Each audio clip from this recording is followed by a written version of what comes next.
right. We are back. And ladies and gentlemen, this has been a long time coming. Me and Michael's actually been going back and forth for some time now, but it's nice to finally have you here. Michael, hey now, welcome to the podcast, my friend. Thank you, sir.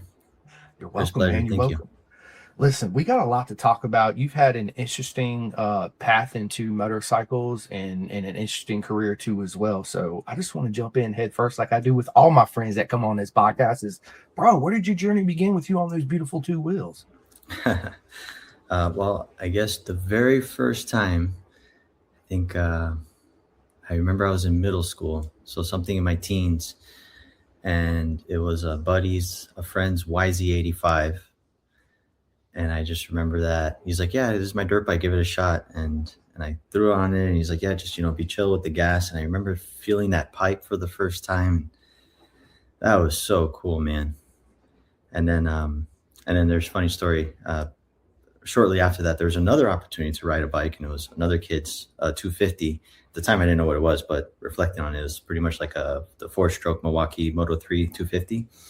So real tight head stem turning radius. He's like, "Yeah, just go it up the street, turn around, and bring it back." I'm like, "Okay."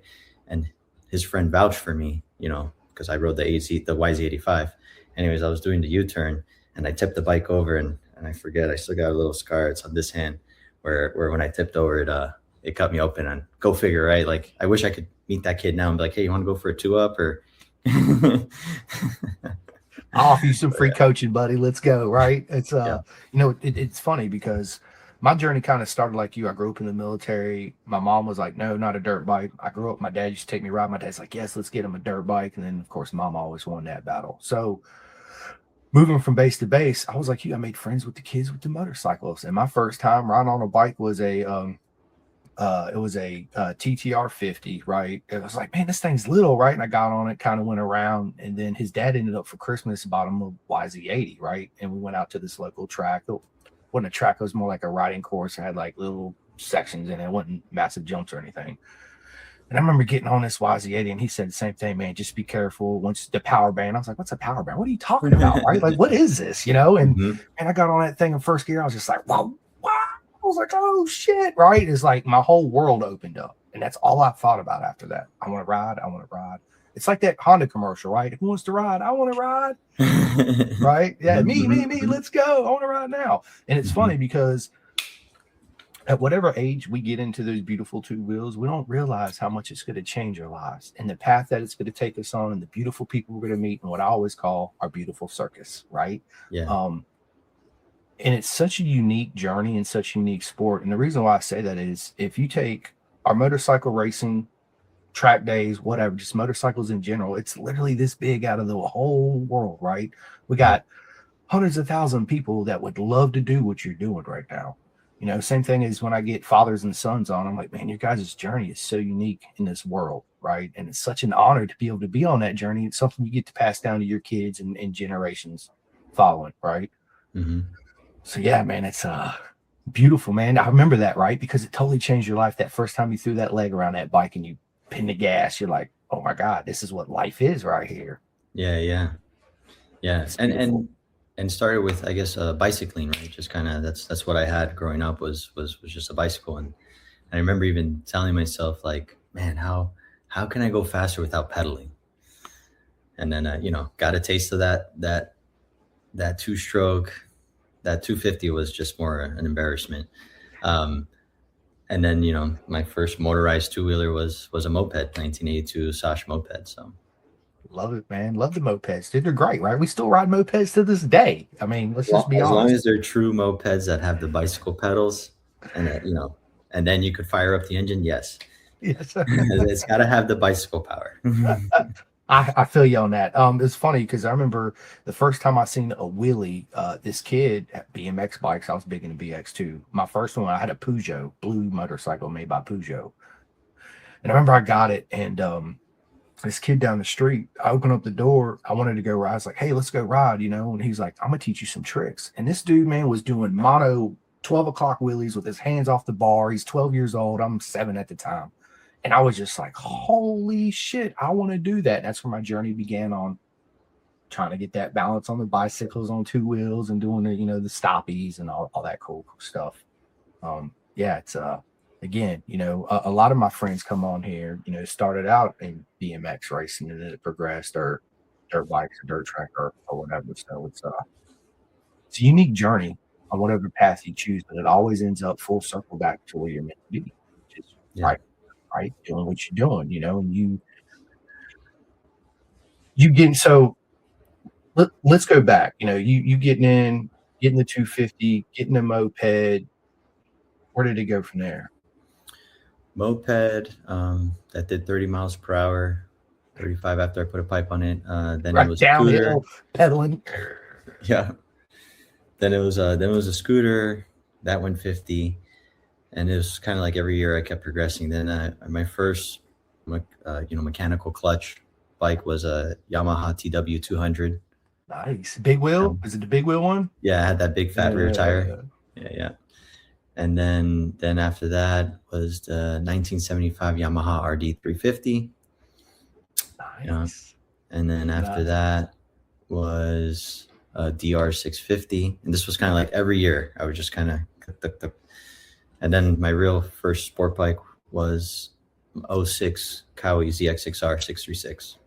Love it, man. I had a 05 Kawasaki 3 liquid plasma blue. It was a absolutely gorgeous bike. It was one of my favorite bike, my wife's favorite bike that I've ever owned was that Kawasaki. So yeah, it was a great bike, man. I've had several. My first street bike I bought brand new off the showroom floor was a 1996 ZX6R in high school. That was I wanted the ZX7. My dad's like, no, it's too big. And I'm thinking to myself, it's only extra 150 cc's. And if you look at the chart, it really don't make that much more power. And it's actually heavier. So he's like, just 600, right? So I was just trying to justify getting a bigger bike, which I'm glad I got the smaller bike, right? It's like I'm a huge advocate on people, especially, I don't care if you got a $40,000 VR, right? And you've done like 2 or 3 track days. Dude, buy yourself a 400.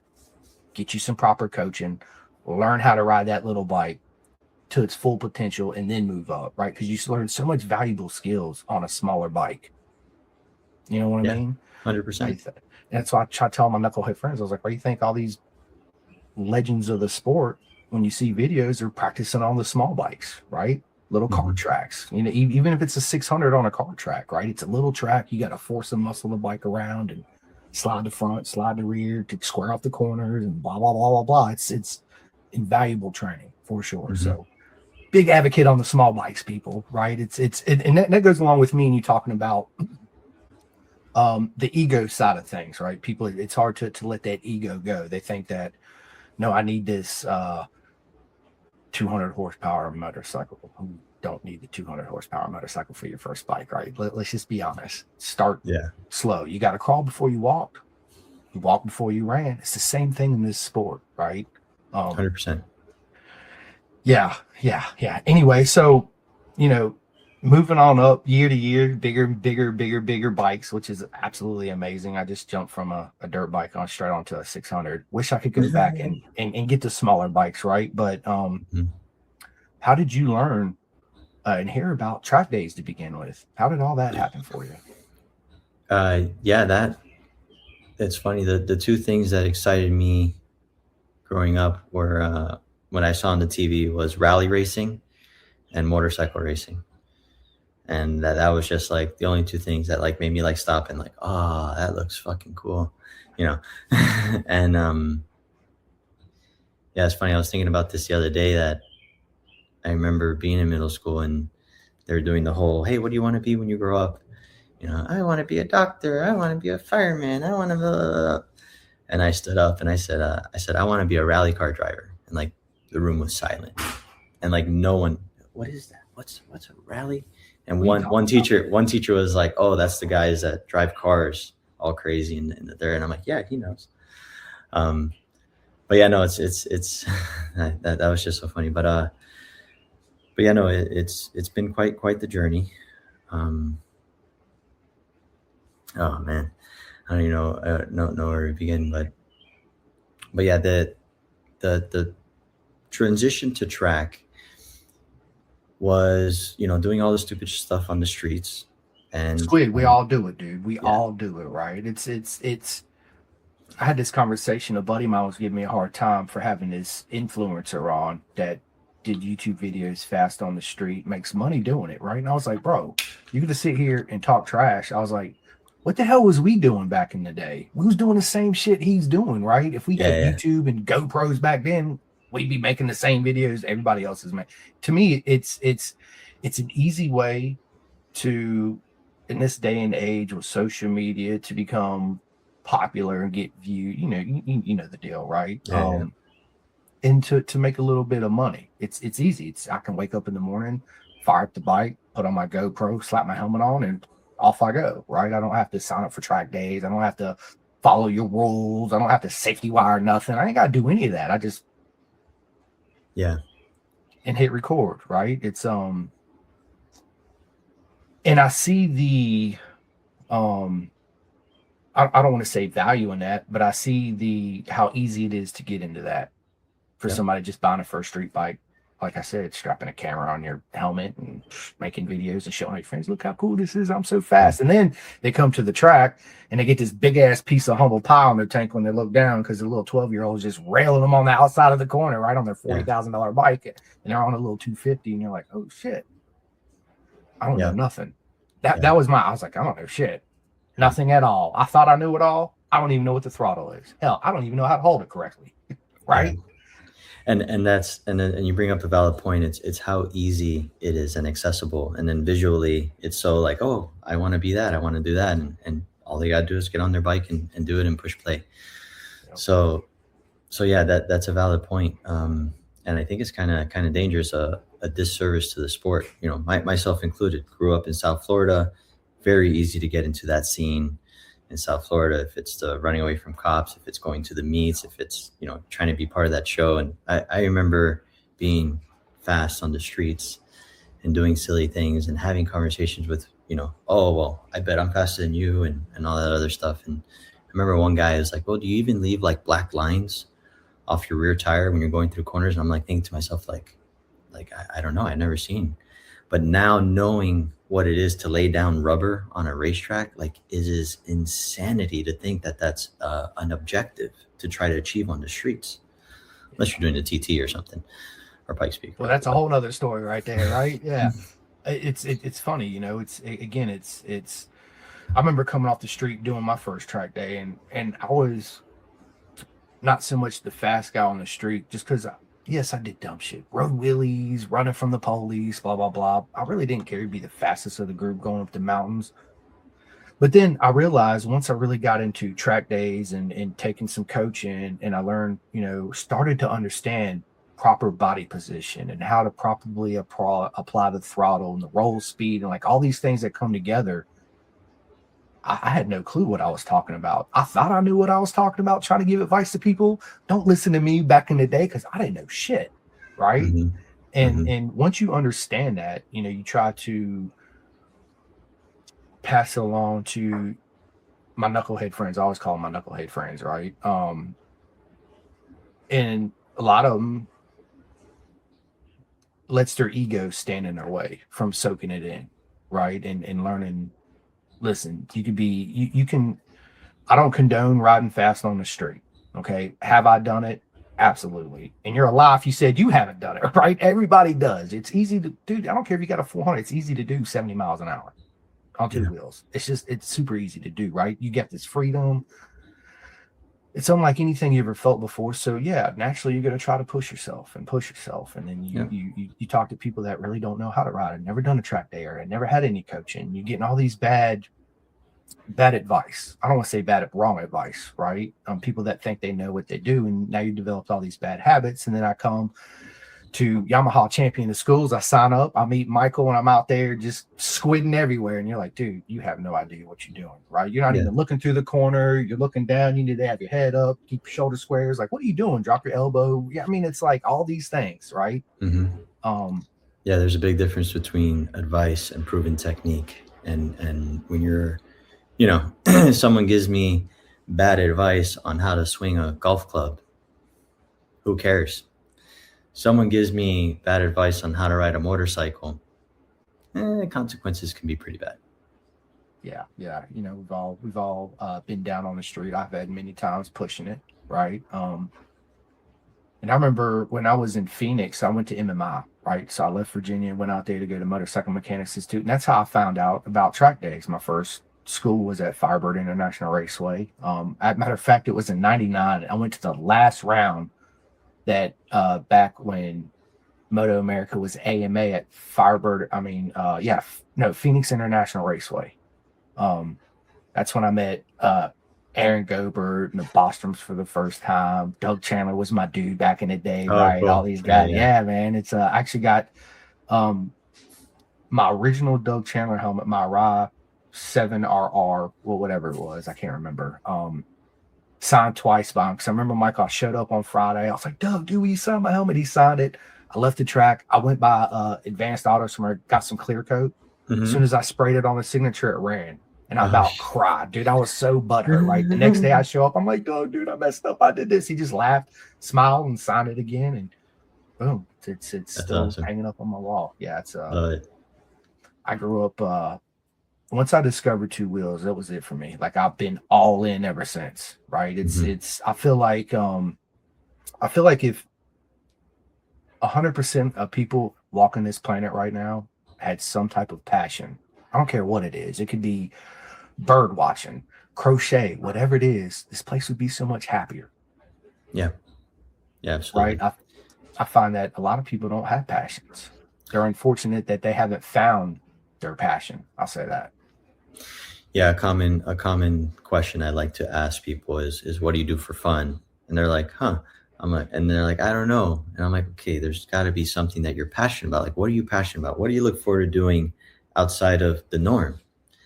Usually it starts to dig up some answers, but right, like if someone didn't know you or I and say, hey, what do you do for fun? What are you passionate about? Like in less than half a second, motorcycles, two wheels, baby. What are you talking about? Yeah, let's go. Let me show you, dude. Have you not drank out of this cup? Drink out of this Kool-Aid, baby. Right. Yeah. Hold up. I'm making a special batch just for you. Sip that, right? Take two sips. Yeah, it's you know, I feel like if everybody had a passion for something, dude, this world would be just such a happier place. It really would. Yep. You know? So, you know, I remember my first experience. I was all nervous. Me and four of my buddies showed up. We did the little school, had the little orange t-shirt on, which I still have, CCS. Matter of fact, I was going through a bunch of my stuff and I was looking for all my road racing license. And I found my very first one.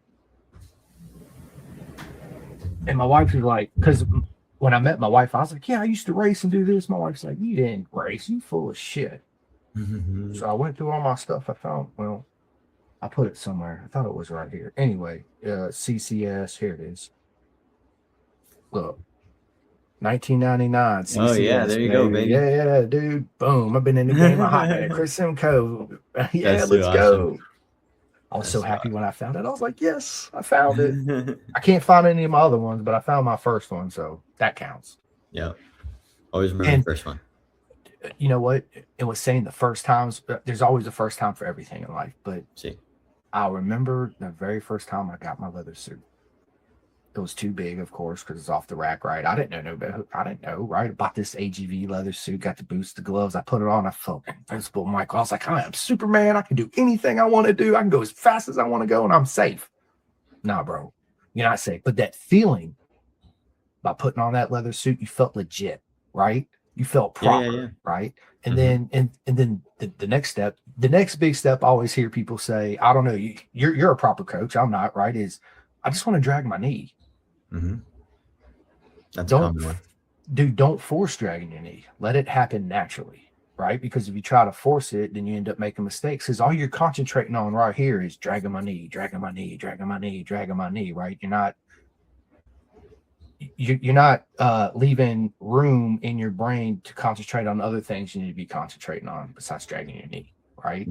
All that comes naturally. It'll happen. Like I tried to force it at first, and I was like, you know what? I ain't worried about it. Next thing I know, I'm out there unexpectedly. As soon as my knee hit, I was like, whoa, what was that? Right? You remember the first time you put it down, you're like, whoa, what was that? You get off, you look at your knee puck, you're like, yeah, look at me, wow, good. Yeah, let's go. You know, it's always them first, man. It's I remember my first race.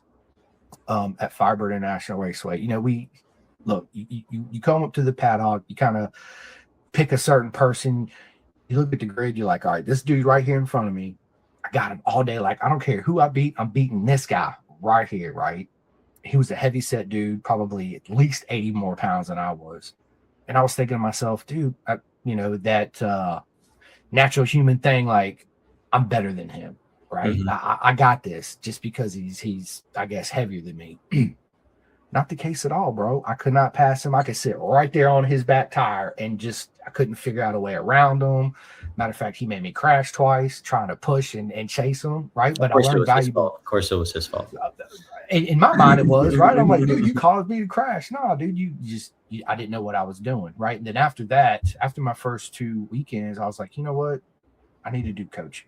I need to sit down. I need to find somebody to do some proper coaching, sit down, do some one-on-one. And that's where my whole journey began of really trying to understand the proper riding techniques on the bike, you know. And I went out and bought the Keith Code Twist of the Wrist books, right? We all remember those, and read them religiously. That was my religion book right there. This is my religion right here, this book right here, you know. And reading it, you understand it, but being one-on-one with somebody like you, being there, I'm a on hands guy type of learner, right? So I can sit there and read a book and kind of understand it, but then me and you go out together and I'm like, it just all makes sense and it clicks.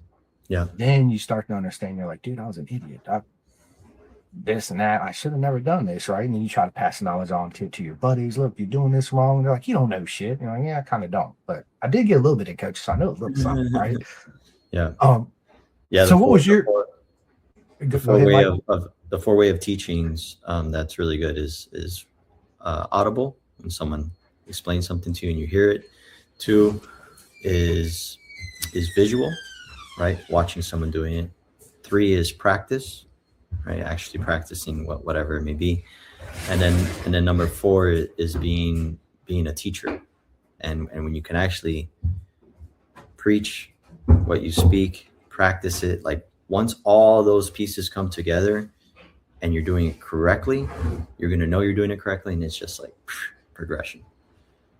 Absolutely, man. And it just, again, you know, it's like the first time you throw your leg over the bike, first time you get coaching and I talk about racing and life in general is such a mental game, right? It's you know, Doug Chandler, all these guys, you're super fast on track, but it's 90% right here. It's all mental, right?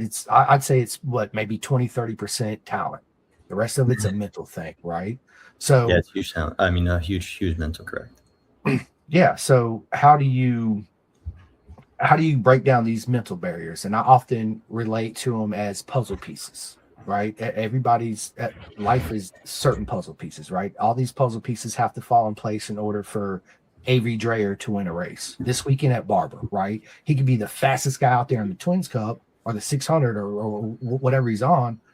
But if there's important puzzle pieces are not in place, he's not going to win that race. Yeah.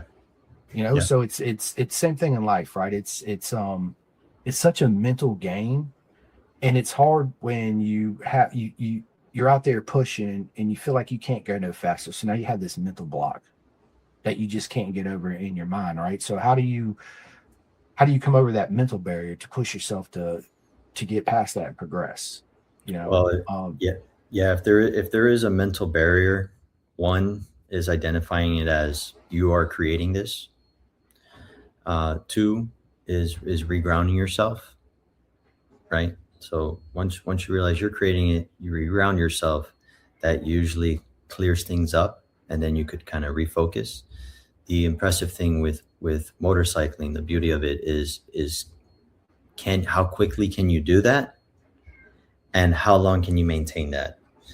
And it's the same thing in meditation, right? Like meditation is about shutting off the mind. You know, how quickly can you shut off the mind? How long can you keep the mind shut?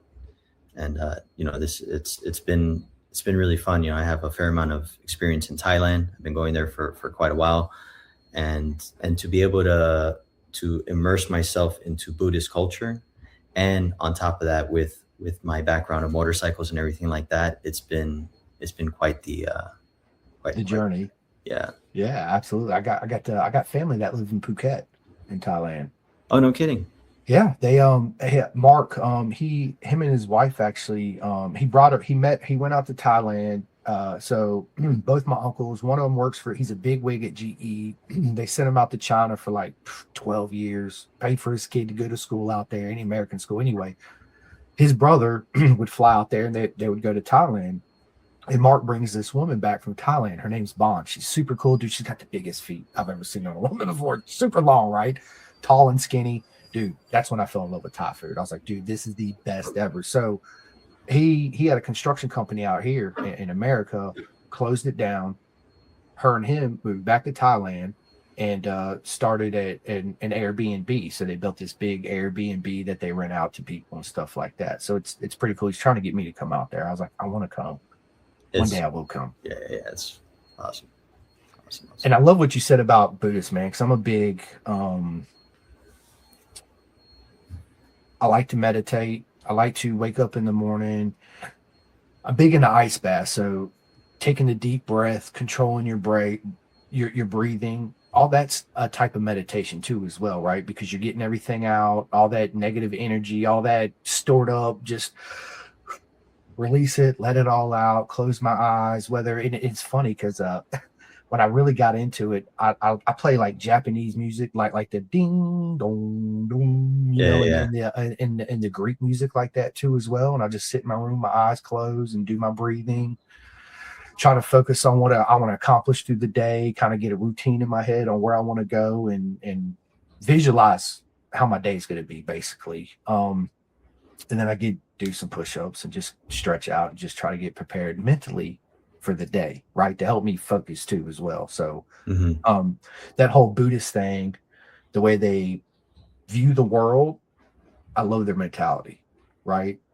I do. I think it's such a great, how do I want to say this, viewpoint of not necessarily how you should be, but it's a path you can take on to have serenity right here if you open yourself up to it, right?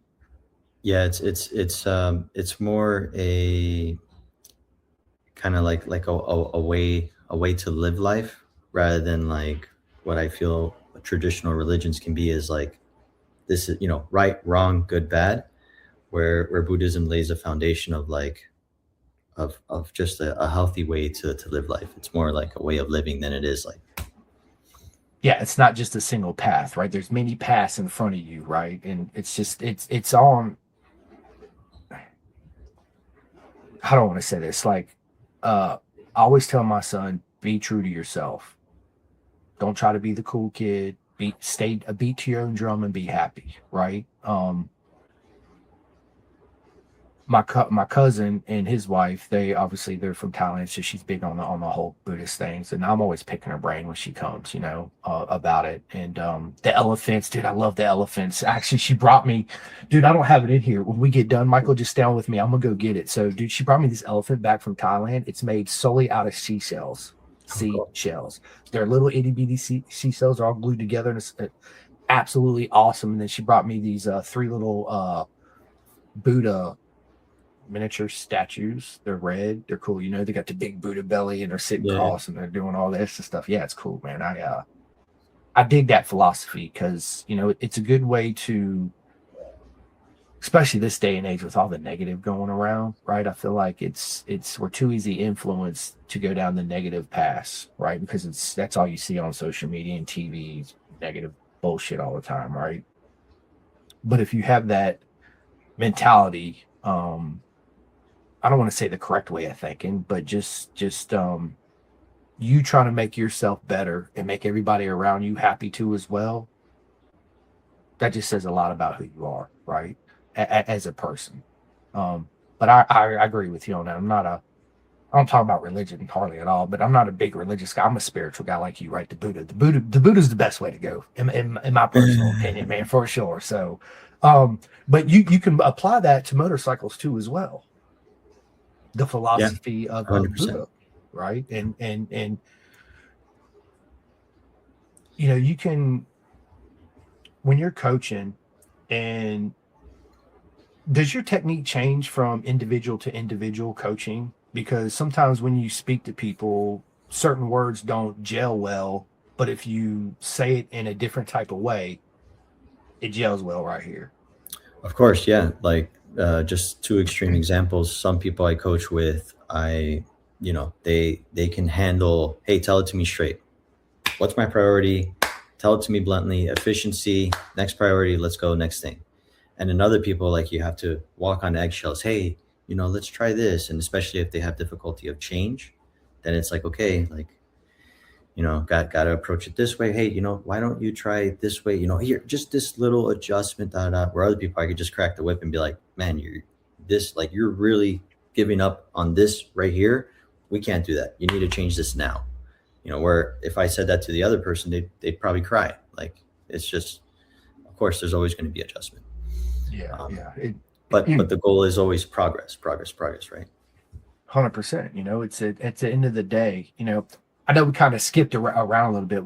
We'll get back into how you discovered track days and first got on track, but and that's going to lead us into talking about your Yamaha Champ School, how you became a coach, and the satisfaction you get out of actually teaching somebody that listens and takes it all in, and you see the progression on the track, and then you're smiling, they're smiling, and then next thing you know, you see them come back to the track all the time, and then you're really good friends. You probably cook burgers on the grill and share stories and all that cool stuff. Then you have people that come in that, that ego side of things, and they just can't let it go, and they know everything, and they're unhappy. And it's kind of, I've never been a coach, but I would feel like if I was in that situation and that person X, Y, and Z wasn't happy and they wouldn't listen to anything, and you feel the energy. I'm a big energy guy, right? And you feel the energy, and they leave and they don't never come back.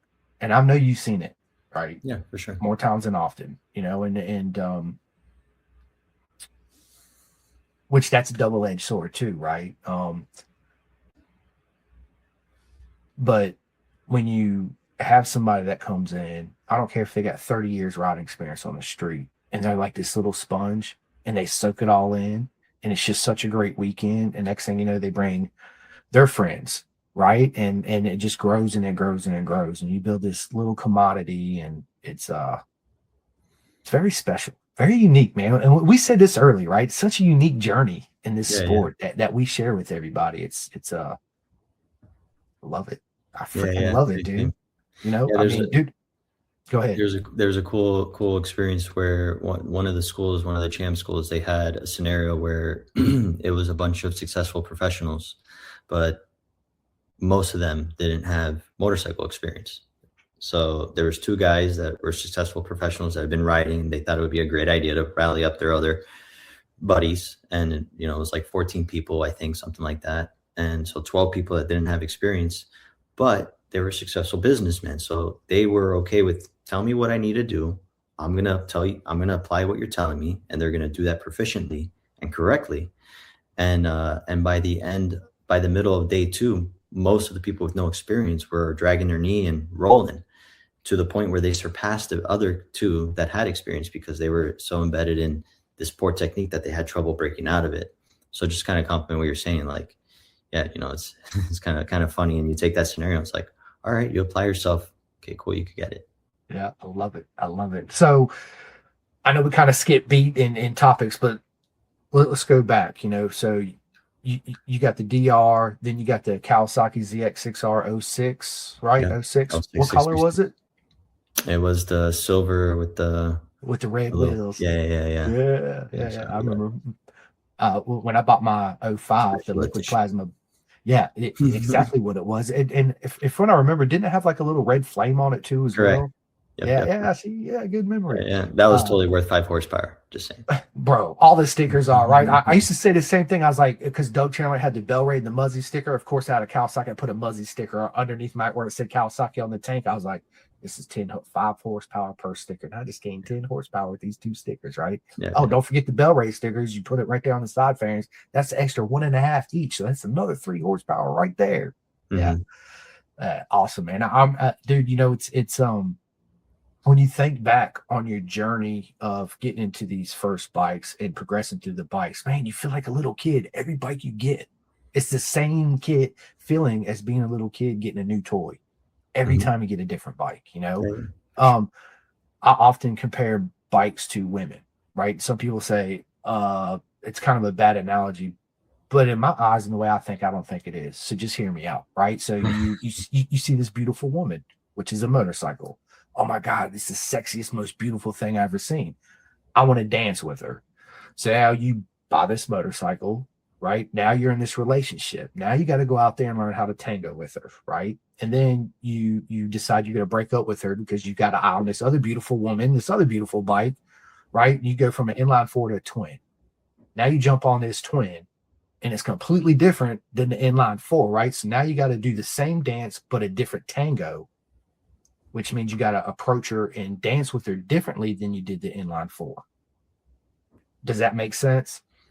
Yeah, for sure. And it's nice. I don't just ride one type of bike. I don't just ride one type of discipline. For me, I truly anything with two wheels is a good time. If it has an engine, it's a bonus. You know, 100%. if I'm taking it to Baja, if I'm taking it up a mountain, if I'm whatever it is, it's just nice. So I think a good way is always respecting the motorcycle and respecting where you're using that motorcycle and how you're using it, and you that could translate into people as well, right? Kind of like your analogy of with the women. It's like, hey, if I'm always going to approach a woman or person, whatever, with respect, how can we have a good time together? And if it was a bike or person that I didn't enjoy, then no problem. You're not my bike, you're not my person, but I know these ones are. Yeah, yeah, you're not for me. But it was fun to tango for a little while anyway, right? I had fun. So Mhm. yeah, it's yeah, man. So, oh 05, oh 06, 636 silver with the red flame with the red wheels. I honestly I really didn't dig the I thought the red, if it would have been a different shade of red, I think the bike would have looked better. I just didn't like it was more like a maroon red, if I remember. Yeah, it's pretty dark. Yeah. Yeah, yeah, yeah. If it would have been, it just didn't. It clashed with the silver to me. It was just like But yeah, dude, beautiful bike, man. One thing that I liked about the ZX6Rs, they gave great feedback. But I preferred my F2 because I had an F2 race bike. I had a Mhm. 96 ZX6R in my F2. I like the F2 better. I just felt the ZX6R was a little bit more work, where the Honda, I jump on it and it felt more easy, if that makes sense. Yeah, Um, yeah. One bike to the other for sure. yeah, it I don't want to say it handled better. To me, the front end was a little bit better. Like I had more confidence right off the jump, just jumping on it from back to back on the front. Comfort and Was confidence go hand in hand. 110%, right? You have that confidence. And it's funny we said that because I got a buddy that just bought a bike. He's like, I want to buy this $6,000 exhaust. I'm like, dude, why don't you take that money and go get you some proper coaching? You don't need that exhaust for what? For it to go bop, bop, bop, bop, bop. Yeah, it sounds good. So what? Yeah, Would you rather learn how to really ride, yeah. or would you rather just sit there and look good and be Shiny pretty bits, baby. on a GQ magazine? Look at me, baby, right? Like, nah. So yeah. So off of that Kawasaki, where did your journey go from there? From the Cowie, um, it kind of chilled there for a little bit. Kind of chilled there for a little bit. You know, that was the bike, right? That was '06. So that was the bike I raced with. I did all the street stuff on. I remember the first crash I had. I took the Cowie out, and again, I was the fast guy on the street, whatever that's worth, whatever that means. Um, I remember riding with a buddy. He's like, "Hey man, take my bike," and it was a Gixxer 750, and I just got off of my bike that had really nice Pilot Power 2CTs. Those were some good tires Yes, when they they first came were. out. Yeah. And then yeah, he had the OEM tires, and they were old. They were over 2 years old. But anyways, I'm riding. I know nothing. I get on his bike, and there's an area called Nine Turns in South Florida, which was known for linking up certain highways because South Florida is flat and straight for endlessly. And this area, you link up the highways and on ramps and off ramps. And I crashed, and that was like my first big crash, and got like road rash all up here, and yeah, that was pretty silly. But yeah, he ended up actually buying me a jacket, a leather jacket, He's like, dude, you can't be doing that stuff. He's like, here, let me get you a leather jacket. Yeah, You're like, thanks, dude. yeah. I crash his bike. He buys me a leather jacket. It's kind of How'd that happen, right? It'd be the other way around. It'd be like, look, I crashed your bike. Here's some money for your insurance deposit. Oh, and here's a jacket, right? Yeah. yeah. It's hilarious. Mm-hmm. So, Yeah. again, when we're on the street, we don't understand at the time that we are developing bad habits, and we think we know it, right? Until you finally went from the street to the track, right? And it was an eye opener. I know it was for me. I was like, what the hell is this? Like, this is absolutely insane, right? Yeah. The energy, for me, I remember when I showed up for my first track day trying to get my license, the little school you did, because back then at Firebird, it was like literally like a little rider school. You sat in for a classroom. I can't remember what it was, 20 minutes. Then you'd go out for maybe 20 minutes and come back. And then at the end of the 2 days, they did a mock race. You had to have the orange CCS shirt on. You got your license as long as you didn't crash. Two of my buddies ended up crashing following me. Of course, I gave him hell about it, right? But I didn't crash, and the two gentlemen, my buddies, they don't even ride anymore. Like, I talked to them the other day, and they're just like, dude, I ain't been on a bike since I left Phoenix, and that was 20 years ago. I was like, bro, what are you doing, man? Mm-hmm. They're like, we see you're still fully involved. I said, dude, it's a lifestyle to me. It's not a hobby. It's not a sport. This is my life. Mm-hmm. Two wheels. Yeah. End of story. Mm-hmm. I named my son Hayden Rossi after Nikki Hayden and Valentino Rossi. Nice. That don't tell you anything, right? So yeah, I'm all in. Always have been since I was this big, and I discovered them two wheels, baby. That was it. That I was all in 100%. So what was your experience like, coming from the street, Michael, and then doing your first track day? First track day. Yeah. It was doing all the street stuff. And then let's see. So if I got that bike, it was probably within 2 years of getting the sport bike that I got to check out the track stuff. And it was cool. I went to a concert, and at that concert they had motorcycle racing happening. So that attracted my attention. So I went to go check out the motorcycle racing, met someone. He said, hey, come ride mini bikes with me, Honda 150R, and on a go-kart track. And then he was kind of the guy that helped me, like, hey, contact John Long for the racing school in South Florida. Here, do you want to go to Homestead? You want blah blah.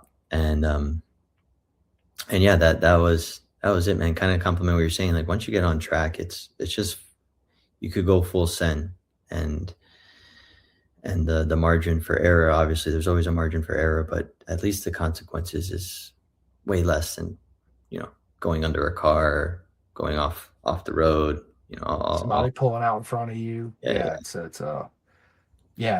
and for me personally, like, do I still enjoy riding on the street? Yes, because I can't go to the racetrack every weekend, right? I can't go do track days every weekend. But yeah, I still enjoy throwing my leg over my bike, riding to the movies, or just going on a cruise. Usually we have out here in Virginia, we got, Blue Ridge Mountain. So it's beautiful riding out here. I go this one spot, Paint Bake. It's about a 45-minute ride. So it's about a 2-hour journey.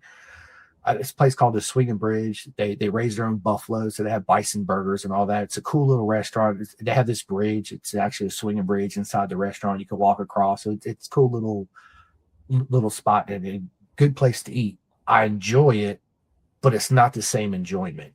But it kind of is, because now that I've been in it such a long time and I understand the correct body positions and this, and I don't know everything, right? We all don't know everything, but more self-awareness. I do have fun, but it's not the same, if that makes sense, right? Riding on the street, I still get that freedom. Oh my God, it's so good, right? Everything goes away right here when the helmet comes on, bike fires up, blah, blah, blah, blah. You're like, let's go. Yeah, it's just cruising, man. On the street, you're just cruising, just vibing. That's what I call them, just vibing, baby. Let's go. Yeah. And when you're on the track, like, to each his own. But when I'm on the track and I can, it's full send. And then when I'm on the streets, I'm just chilling. I'm zenning, Zenning and chilling. Yeah, dude. It's but what scares me is being on the street now is every time I'm riding and I usually look at a car to my left of me or somebody on to my right, it's this. This is all I see right here is everybody in their cell phone driving down the street looking like this and not even paying attention. And it's scary as hell. I'm not gonna lie. I feel like best way I can put it to you is I feel like I'm Leonidas of the Spartans against the 10,000 Persians, which is everybody in the car trying to get me. Good analogy. I always got to be on self-defense Of mode course. at all times, right? And then, Michael, when I'm in that self-defense mode right here, I'm not 100% correct because now it's a little bit of fear comes in. What happens if this car just pulls over because she's not fucking paying, because she's driving down the road putting eyeliner on at 9 o'clock in the morning or what? I mean, we all see it, right? So, not saying it's the woman's fault, but I'm just saying it's not the same, but it's still a thrill, if that makes sense, right? Yeah, and if you think of other countries, like Colombia, Thailand, whatever, you think of other countries that outside of the U.S., it's a mean of life, and here it's more just this an accessory, a pure enjoyment thing. Where you go to Thailand, where you see the a father, a mother, a newborn in between, and then an 8-year-old, and then the 14-year-old hanging on the back, and they're just cruising. That's their mean of life, and they're on a scooter, right? And here it's this enjoyment factor of it. And I'm sure on the scooter, when it's just one or two, they're having a good time and stuff like that. Or in Colombia, when you see people ripping up in the mountains, countryside, like sure, but it's this mean of life. And now here it's just enjoyment. Like we're so fortunate to be able to go to a dealership and buy any motorcycle we want, which is a double-edged sword, right? Yeah. I think it's messed up that you could go buy an R1 and kill yourself on it the next day, and Europe has a staggered system, and the staggered system creates a little bit more of a, hey man, tiptoe into the sport. And even then, stuff happens. Yeah. So at the foundation, what's most importantly, aside from what bike you get on, is just knowing how to give the motorcycle the inputs it was engineered to be given, like understanding that, and then respecting it. Like if you do those two things, respect and focus, like you're good. Yep. No, I agree. I think that that's one thing we miss here in America that I would love to see a change. I'll put it that way, is that, a 16-year-old kid, if his dad's got the money, be like, oh, you want the $40,000 M1000 street bike? Yeah, sure. Here it is. 205 horsepower, go, right? And they just cut them loose, and they wonder why our insurance is so high in America on motorcycles. That's why, because it's just like if I took my 13-year-old kid when he turned 16, buy him a freaking Lambo and be like, have fun. Like, what are you doing? Right? No, he needs a Toyota Camry, or remember the old Pinto cars, right? Like, you need one of those, right? You need to crawl before you can walk. Yeah, you're right. Europe, they have a staggered system to where when you turn whatever age, I can't remember what it is, 15 or whatever, you get, I think it's a 50cc for a couple years, and you move up to a 250, and then you progress. So once you get to that unlimited license, I think is what it's called, where you can buy 750cc and bigger, you got 8 years riding experience under your belt. So they take you through that progression of those steps. So I guess they would hope you'd be ready to handle a bigger bike, right? Again, yeah, here in America, it's just like, hey, Michael, I got 30 grand. Let's go buy this Ducati V4F. So I've never ridden before in my life because she's a beautiful bike and I want to tango with her, right? But yeah. So this is another thing I feel like too is when people do that and they go out and they go buy this Gixxer 750 or the Trump 675 or whatever motorcycle it is that they want, that they have no business on being on, when you get on it, you're scared. And when you're scared and you're timid by it, what are you really learning? Yeah, no, nothing. You just keep feeding that fear and lack of comfort. Like I said, comfort and confidence complement each other. Yep. And yeah, too intense of a bike, it's like the rubber band theory. If you have no tension on the rubber band, it's very comfortable. You have a little bit of tension, good resistance creates growth. Too much tension, we're on the verge of snapping, you're not comfortable. So you want to be on something that's comfortable and fun and in your ability and skill level.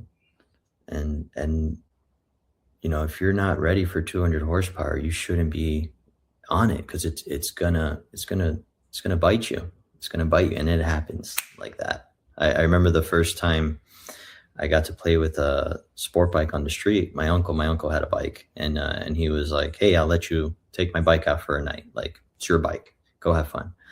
'05 ZX10, and Monster, dude. yeah, Holy monster. shit. Yeah, monster of a bike. And I was doing some stupid stuff. But I remember one time I was coming through a corner, and it was a decreasing radius corner, and it was blind. Bop, and then I saw the corner tightening up. And inherently, I just kept staying on the brakes. I didn't know anything about trail braking and, never touch your brakes at lean angle. I didn't do any of that. It was just because I rode bicycles. Inherently, I knew if I stayed on my brakes, I felt more comfortable and it made more sense. I crossed the double yellow and I stopped like 1 foot from the guardrail. I stopped so close to the guardrail that I was able to put my foot up on the guardrail. And I thought to myself, like, what the fuck am I doing? Like, if there was a car coming, that would have been a hood emblem. If I was going just a little bit faster, would have kissed the guardrail. If I would have not touched my brakes at lean angle because I was taught that as a new rider, I would have gone over the guardrail, like all that crazy stuff. And just could just happen so easily. So, you want to be on a bike that you're comfortable with, you have a good time with. And what's part of comfort is one, learning the brakes, learning what it could do, right? No one really, it's all this like, in a car, it's easy, right? You're surrounded by steel, you slam on the brakes, you have ABS, it locks up, you hit something, not a big deal, you're okay, airbag goes off, you got a seatbelt, right? But you don't learn anything in a parking lot going 25 miles per hour. The fact that they don't even do like true emergency braking, stupid. The metaphor is that what new rider schools for motorcyclists is, I don't know if you ever got a concealed carry permit, but when you go through the process, you go through the safety course, they pretty much preach of how dangerous how dangerous guns are. Yeah. And all that stuff. And then at the end, before they give you the veto, you got to fire one round off in the range. And that to me is a new rider school for motorcycling. It's let me try to make you a safe rider. Let me give you all the shit poor technique, not the nitty gritty. And then at the end, let me, fire your one round. Okay, here's your license. Now go off to war. It's like be responsible. But it's silly. It's just so silly. Like how can you? It's so messed up, man. It is. It is. That was a good analogy. I never thought of it like that. And I remember when I got my first concealed weapons permit, and same thing. Went there. It was a little classroom session. Actually, in this class, we went out and we had 3 shooting sessions.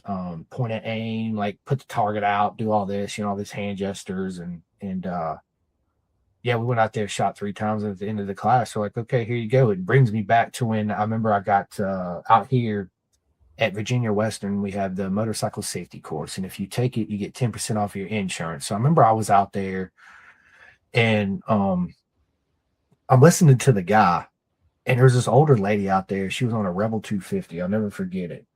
And the dude's like, yeah, sit straight up, put your elbows straight out like this. And I'm thinking to myself, I was like, dude, she's not going to have no leverage to even turn the bike to go through this circle, dude, because you got her sitting like this. How you going to turn the bike doing this? You're not, right? And he never said one time, look through the corner. Not one time. Look straight where you're going. I'm like, if you look straight where you're going, that's called target fixation. And what happens when you do target fixation? You're going to hit what the hell you're looking at. Right. And again, no speed. No speed at all. Right. Like what matters when there's no speed? Nothing. What matters when you have an abundant amount of grip / no risk in what you're doing? Nothing. Right. What are you learning? Nothing. Yeah. No, you're learning bad technique is what you're learning. Bad habits. Yeah. Exactly. Right. And man, it's I remember I went out, buddy of mine, it was 2 of us, Wayne and Daniel. I had borrowed my dad's 1098S, right? But before I actually got it off of him, my dad bought one and he ended up giving it to me. And they're like, we went on this ride, Michael, and I've never been on this road before. And I remember we stopped at this place, filled up with gas, grabbed a Red Bull, and he's like, look, there's a section of this road we're getting ready to go on. It's this tight right-hand corner. and there's actually a cliff runoff right there. So don't fuck it up, right? Don't even try to stay up with us and all that. And I'm thinking to myself, I was like, okay, I got this. I've raced and all this. I'm pretty sure I can handle myself. So the guy stays behind me. And I remember I approached this corner and it goes from 55 to like 25 within a span of maybe 30 yards, right? And it's deceptive. You can't tell how tight the corner is, right? It's one of those blind kind of hairpin corners. I just remember I back shifted, threw it in, was trail braking. I started running wide, wider. I just kept thinking to myself, man, I hope my car don't come around this fucking corner. Because like I'm a fucking emblem at this point, right? What did I do? I kept looking through the corner, let off the brakes, steady throttle, and just kept looking where I was going. And I eventually come right out of it and got up. And the dude was like, bro, like, that was fucking awesome, dude. Because if you would have fucking just like touched that brake one time, or you hesitated, I would have been off the side of the mountain. But that all goes back from me having that proper training and kind of knowing what to do in those situations. But it's kind of hard to know what to do in a situation, especially when you're on the street and it's real time, life or death, I'll say, right? Especially when you're that close on a mountain versus a racetrack where me and you go to a track and we get out there and we have a track map and you're like, okay, this section here, you got to watch out for this bump. Let's go out here and walk the track. Okay. This corner right here, you want to be off the brakes here, turn in point here, pick your bike up here, exit here, blah, blah, blah, blah, blah. So as we do the track walk, who does that on the street? Who parks their bike at the bottom of the trail or the mountain and go, okay, let's walk up and do a track map walk and then come back and hit it? Nobody. Yeah. So basically when you're out here riding with your friends and you're out here on the street, you're going, I don't want to say unknown roads, even though you know them in a car, ride them on a bike's two different things. Yeah. Because those bumps in a car, you don't give a shit. Because like you said, I got 4 tires. I got this cage around me. Let's go, and bike, you don't have that option. Gravel, water, potholes, dude, speed deer, bumps. whatever. Yeah, dude. It's name your variable. All of them. Yeah. All of them, right? And you had touched on it earlier, the Michelin 2 CTs, it's something that I told my buddies. I was like, dude, you can have the fastest horsepower, the most powerful bike in the world. But if it's not putting it to the ground, what are you doing? Yeah. Nothing. It's all about those 2 round things we call tires. Yeah, yeah. That's what gives you the confidence to push the bike to go fast. Yeah. Yeah, where the rubber meets the road, baby. That's it. That rubber meets the road, man. So, you getting into track days, obviously, me and you're a lot alike. As soon as I went out there, first session out, I was like, I'm racing. So much so that I had a 93 Jeep Wrangler. I was in Phoenix, Arizona. I sold that Jeep, got 3 credit cards. So I had $30,000 in 3 credit cards. I had $8,000 in the Jeep, and I spent all that shit in 2 seasons. I had to buy a mountain bike to ride to work and school because I sold my only vehicle to go racing.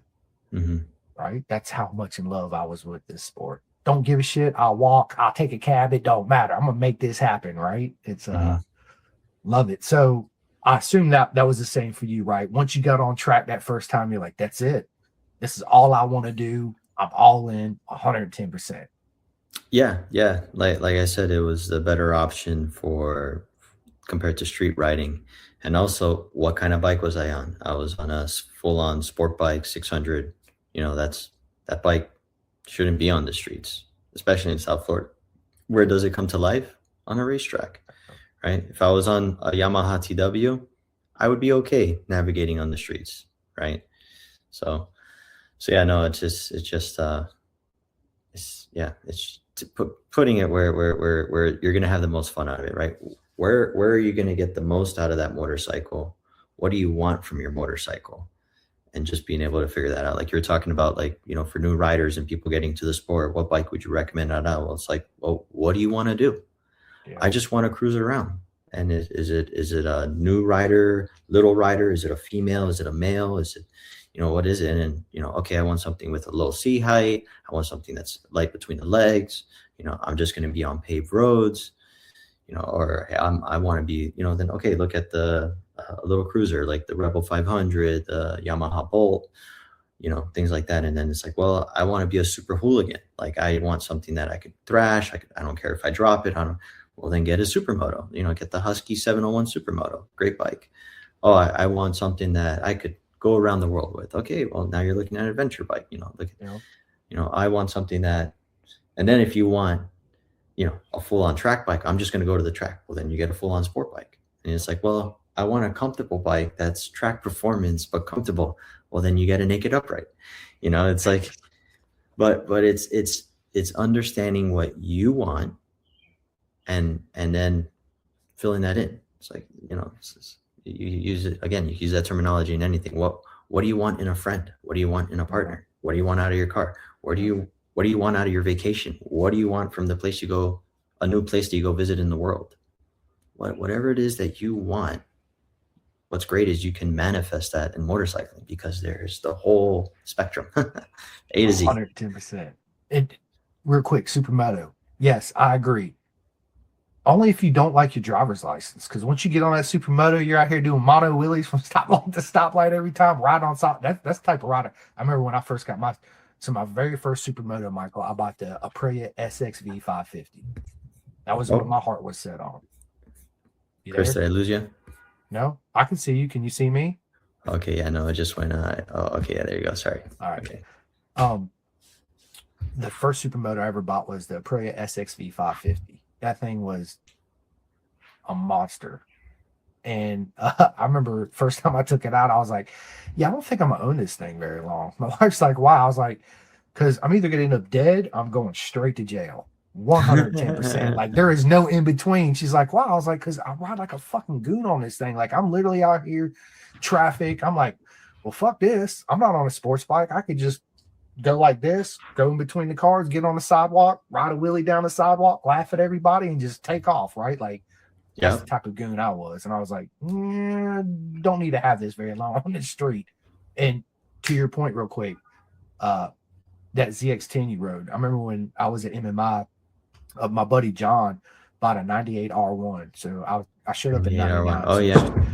Bro, he's like, dude, you got to ride this thing. And I took that thing out and I come back and I was like, dude, do not let me ride this thing. I am not ready for this. Absolutely not ready for this thing at all. It would just had so much torque and so much power. I was like, yeah, I'm gonna end up dead if I keep riding this thing, right? And then he tried to sell it to me when he left, and I was like, yeah, I don't think so. I appreciate it, but yeah, it's not gonna be good for my longevity of life. I'll tell you that now, especially out in Phoenix. It's like Florida where it's wide open and there's no corners, right? Everything's like this, all the streets, and it's I'll never forget it though, because the first time you jump on a proper 1000 and you twist that grip, I was intimidated. I was like, I'm not giving it the beans in first or second gear. I'm gonna put it in third and give it the beans. And as soon as I put it in third and I whack that throttle on that some bitch, went, I was like, oh shit, I was not expecting that at all, right?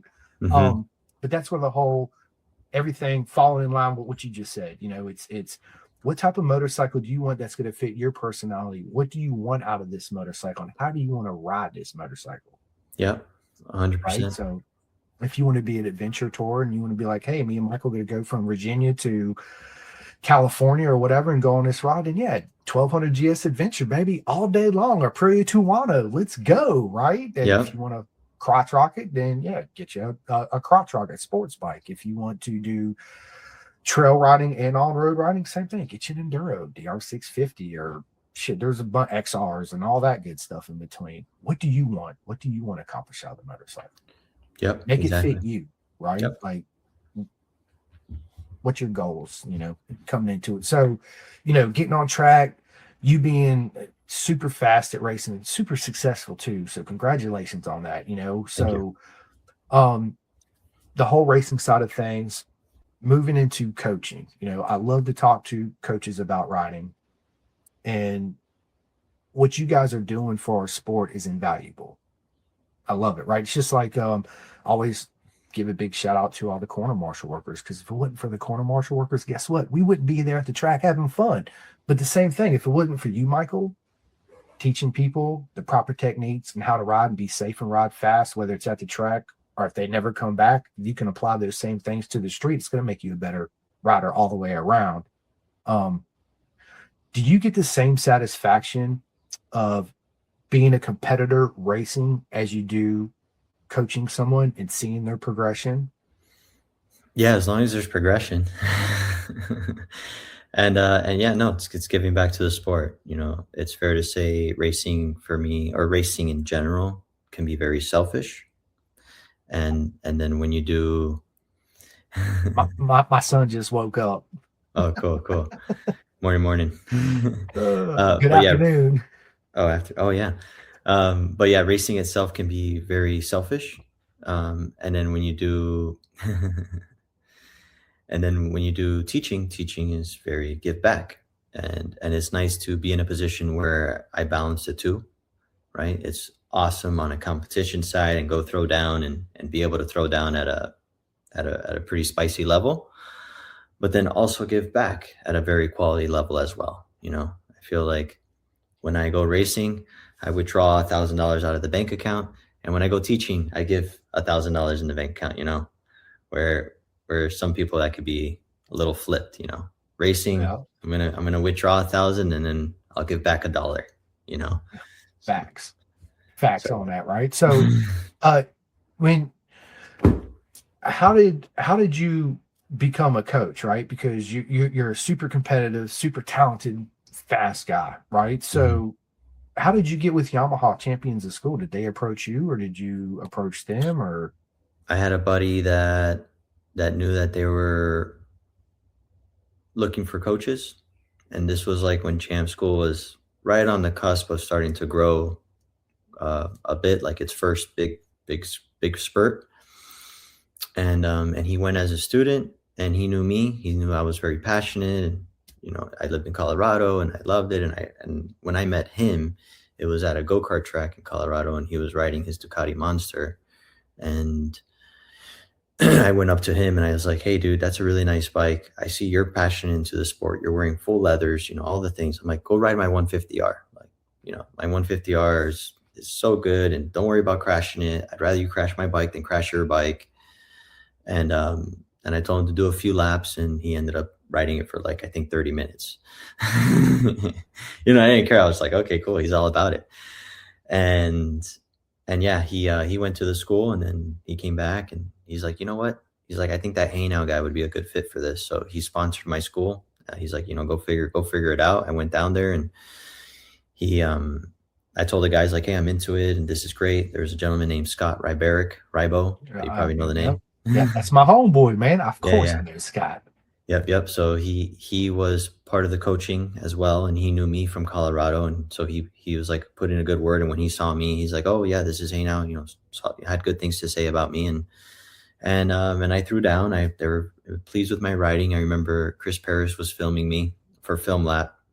This was at Indy Motorsports, and they have a saying, when you're FZ fast, because he's on his FZ1, is when Chris can't keep up with you on the infield. And that was me. I was on a buddy's borrowed Daytona 675. Oh, no, yeah, 675. And when we got in the infield, I just did this on the camera.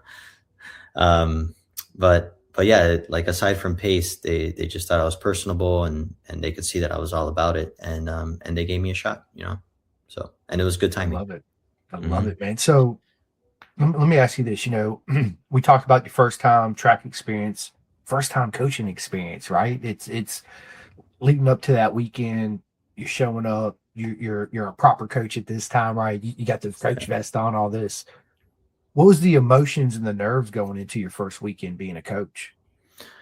You know, honestly, just like anything else, just take it as it comes, and just being focused and calm, right? Making sure you're, you know, but it's tough when you get in the driver's seat. You know, it's so easy to watch the guys, and they coach, and they're badass, and they are able to connect with the individual, and they know how to explain the message and have the pause and do it calmly, but not too slow and broken up, but not too quick, and all that. It's a mission, man. It's like acting, you know. It just to be able to, and then on top of the emotional, right? It's that emotional mental balance of, okay, emotionally I have to connect with the individual, but mentally I have to be technical, and say the right things at the right time. And it's tough, and it's so funny to be, or not funny, it's very reflective to be where I'm at now, because yeah, it's fair. It's been 10 years of coaching, and not just MSF coaching, like these, you know, uh Yamaha Champs Riding School, Champions Riding School is is an elite level.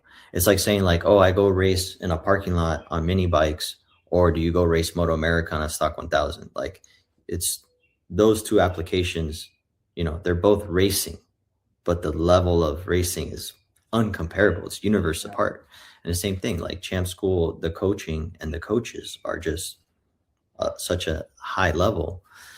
And it's funny when you first start and you see this, I see this a lot, even with track days and rider coaches at track days, is the big things that a inexperienced coach works on is got to go to the brakes later. Oh, you just got to send it. Man, your race line. Well, when you have an experienced coach, it's hey, we got to respect the process before we add speed to this. Hey, you got to build up your brake pressure. Let's try this point. Let's go lighter, longer. This is where your brake release is, right? And the race line, yeah, but think about it like, hey, we want to get our eyes up so we can see things better, and start to add throttle at this point. See if you get to wide open throttle, and naturally your line's going to come out here. It's breaking down the process, and that's the difference.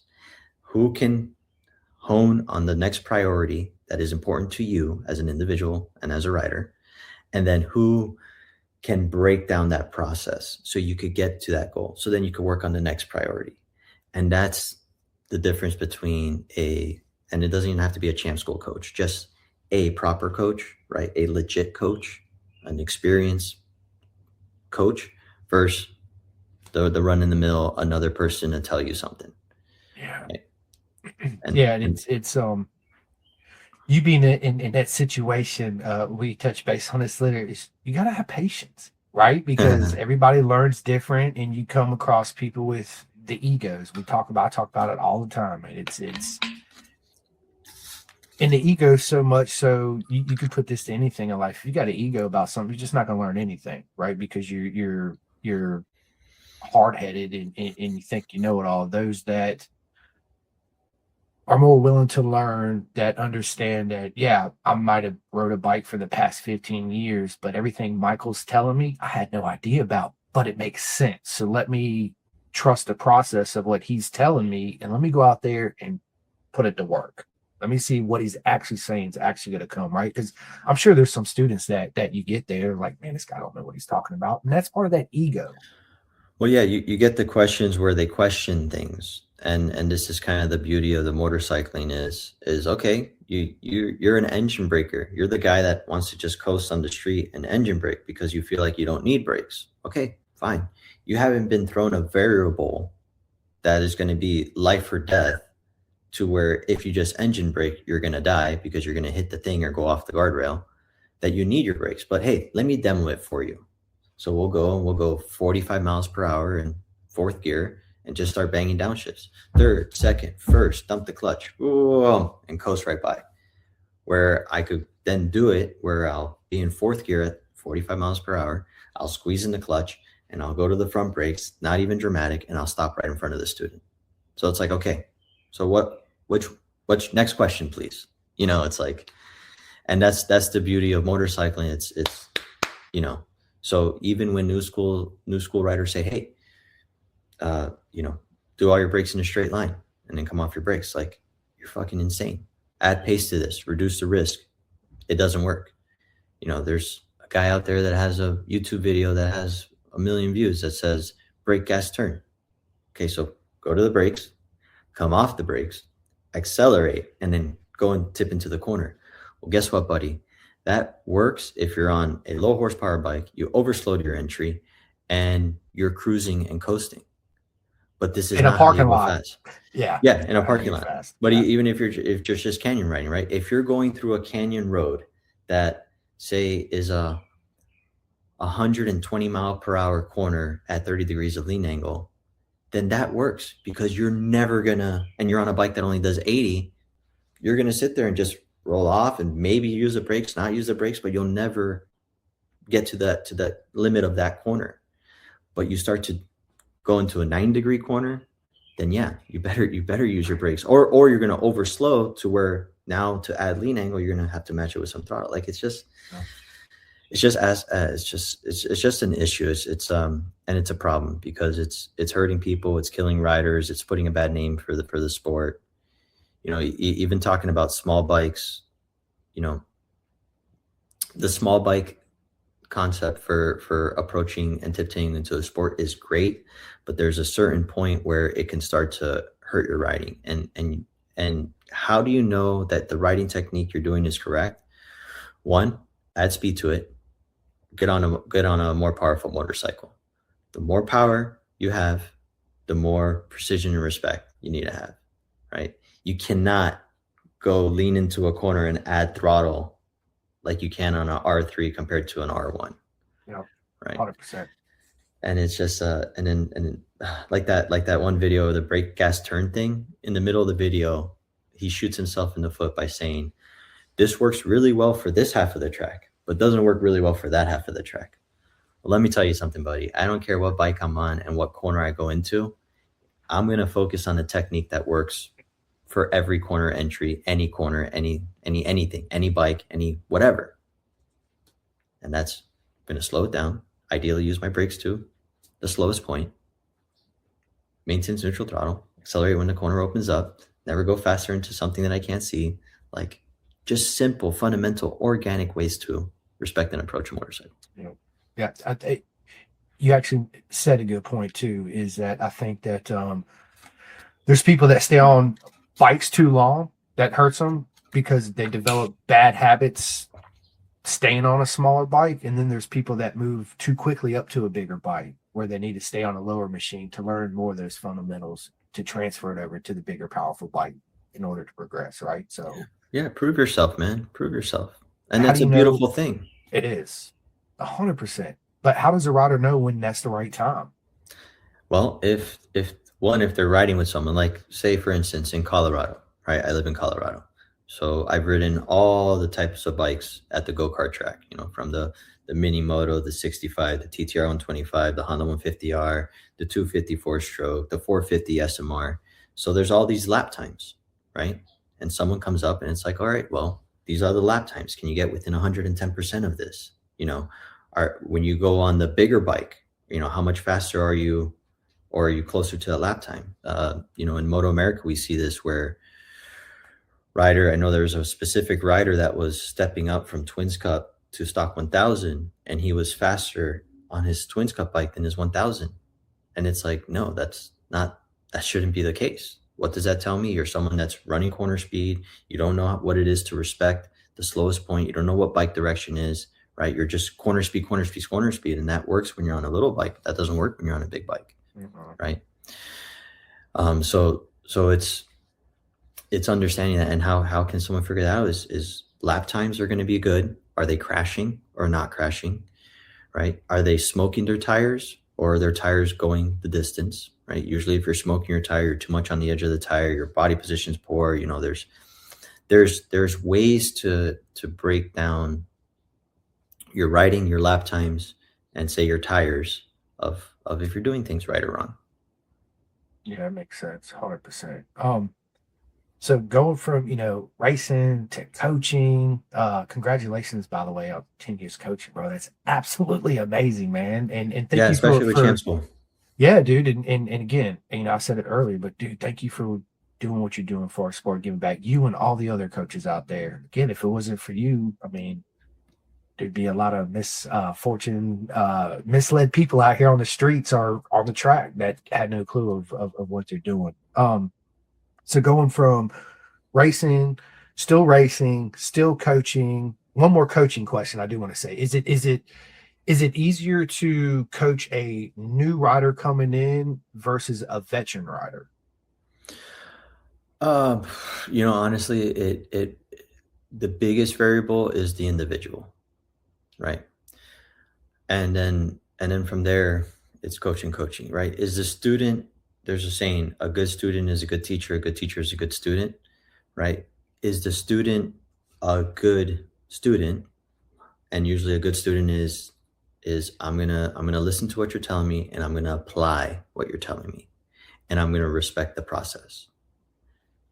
If I don't care who you are, if you're a vet or if you're new to the sport, usually practice makes permanent. It's perfect practice that makes perfect. So if you have a vet rider that practice poor technique and it's just embedded in there, that's difficult to shake and break. But I have seen change. That would be the biggest pro of dealing with a new rider, is that they don't have those embedded bad habits. But what's most importantly is the mindset of the person you're working with, right? Are That they a makes good sense. student or are they a shit student?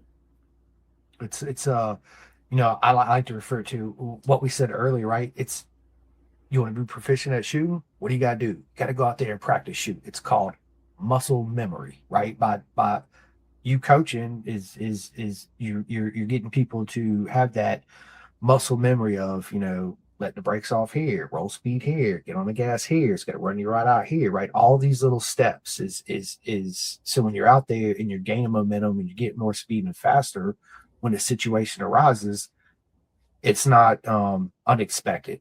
I'll say that, right? It's muscle memory, right? So Mhm. you, I don't want to just say you expect that slide, but when you're hard on the gas, standing the bike up, the rear starts sliding a little bit, you feel it, you're not spooked out, roll off the throttle. What happens when you roll off the throttle?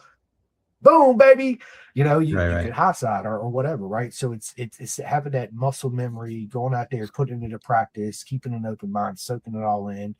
Even on the street, like when I go out and ride on the street, I tend to practice on one thing. I'm like, okay, today I'm gonna go out here and I'm just gonna practice on throttle, or I'm gonna practice on my braking, or I'm gonna practice on looking through when I'm going through the corners or target fixate. I mean, I'm big on brain fart. When I'm sitting here looking at you, I see everything else around me, right? Um, so when Like you're riding, right, peripheral peripheral, awareness. yeah, so it's big. So I'll sit there and I'll stare at the TV. I'll watch a race, but I'll see my wife walk by. I'll see my dog over here in the corner doing this. And I practice that. So when I'm out here riding or I'm out there on the track, I'm aware, I'm more of self-aware of what's happening around me, but still staying focused on what I'm doing, if that makes sense, right?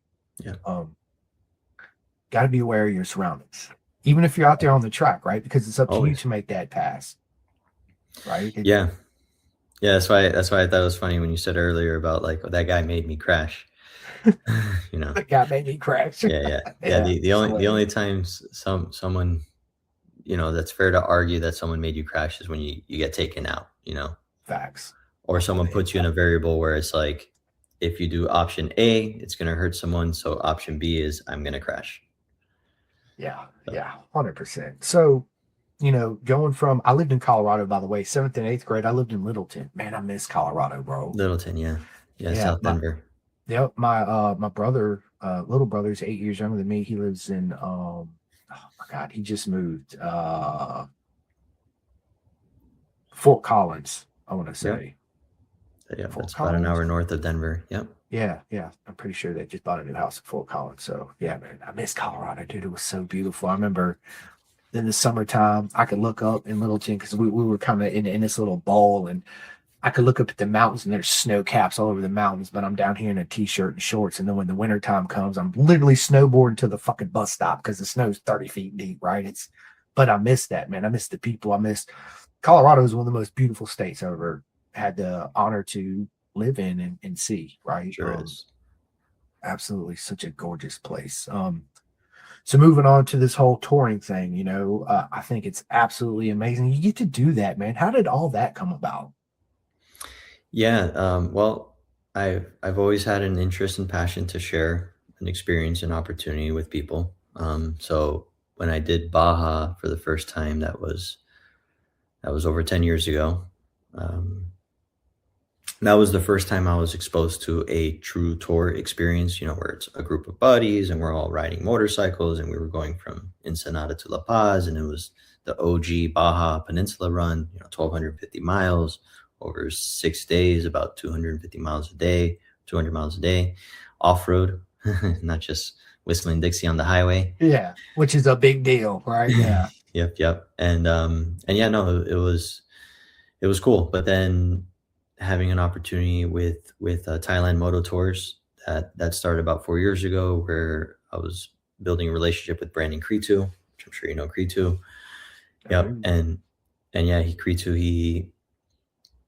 him and I started talking, and he was like, "Hey man, you should come to Thailand and ride dirt bikes with me over there." And I'm like, "Well, you should come to Baja with me." And that's how that started. He came to Baja. I went to Thailand, and then kind of a similar situation like what happened with Champ School, where just having an opportunity where I exposed myself into a personal bubble, which was Brandon and Brian. Their personal bubble is TMT. That's their baby, and I feel very fortunate that they were open to giving me an opportunity that I didn't even necessarily ask for. They're just like, "Hey, I think this could be a good fit," and here we are, 4 seasons later, and now the tour is growing, and now we're doing overlapping tours on road and off road.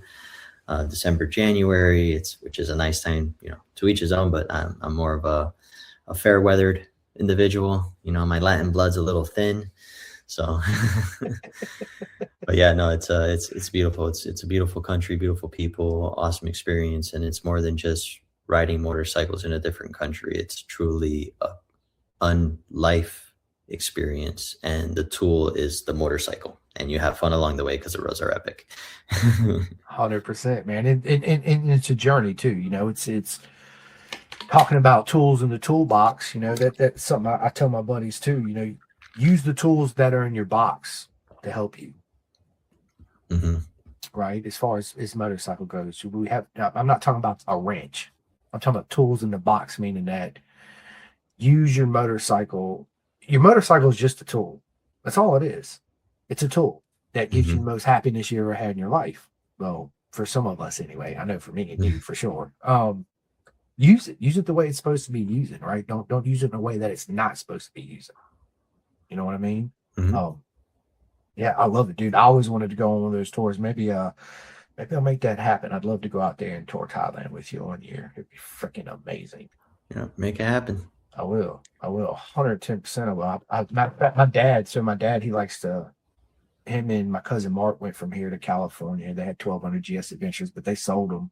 But they're big into that. And he was talking about going out to Thailand because my cousin Mark, my uncle Mark, always called my cousin for some reason. He bought a little Honda, man, I forget what that is. I think it's a little 150cc kind of moped looking thing.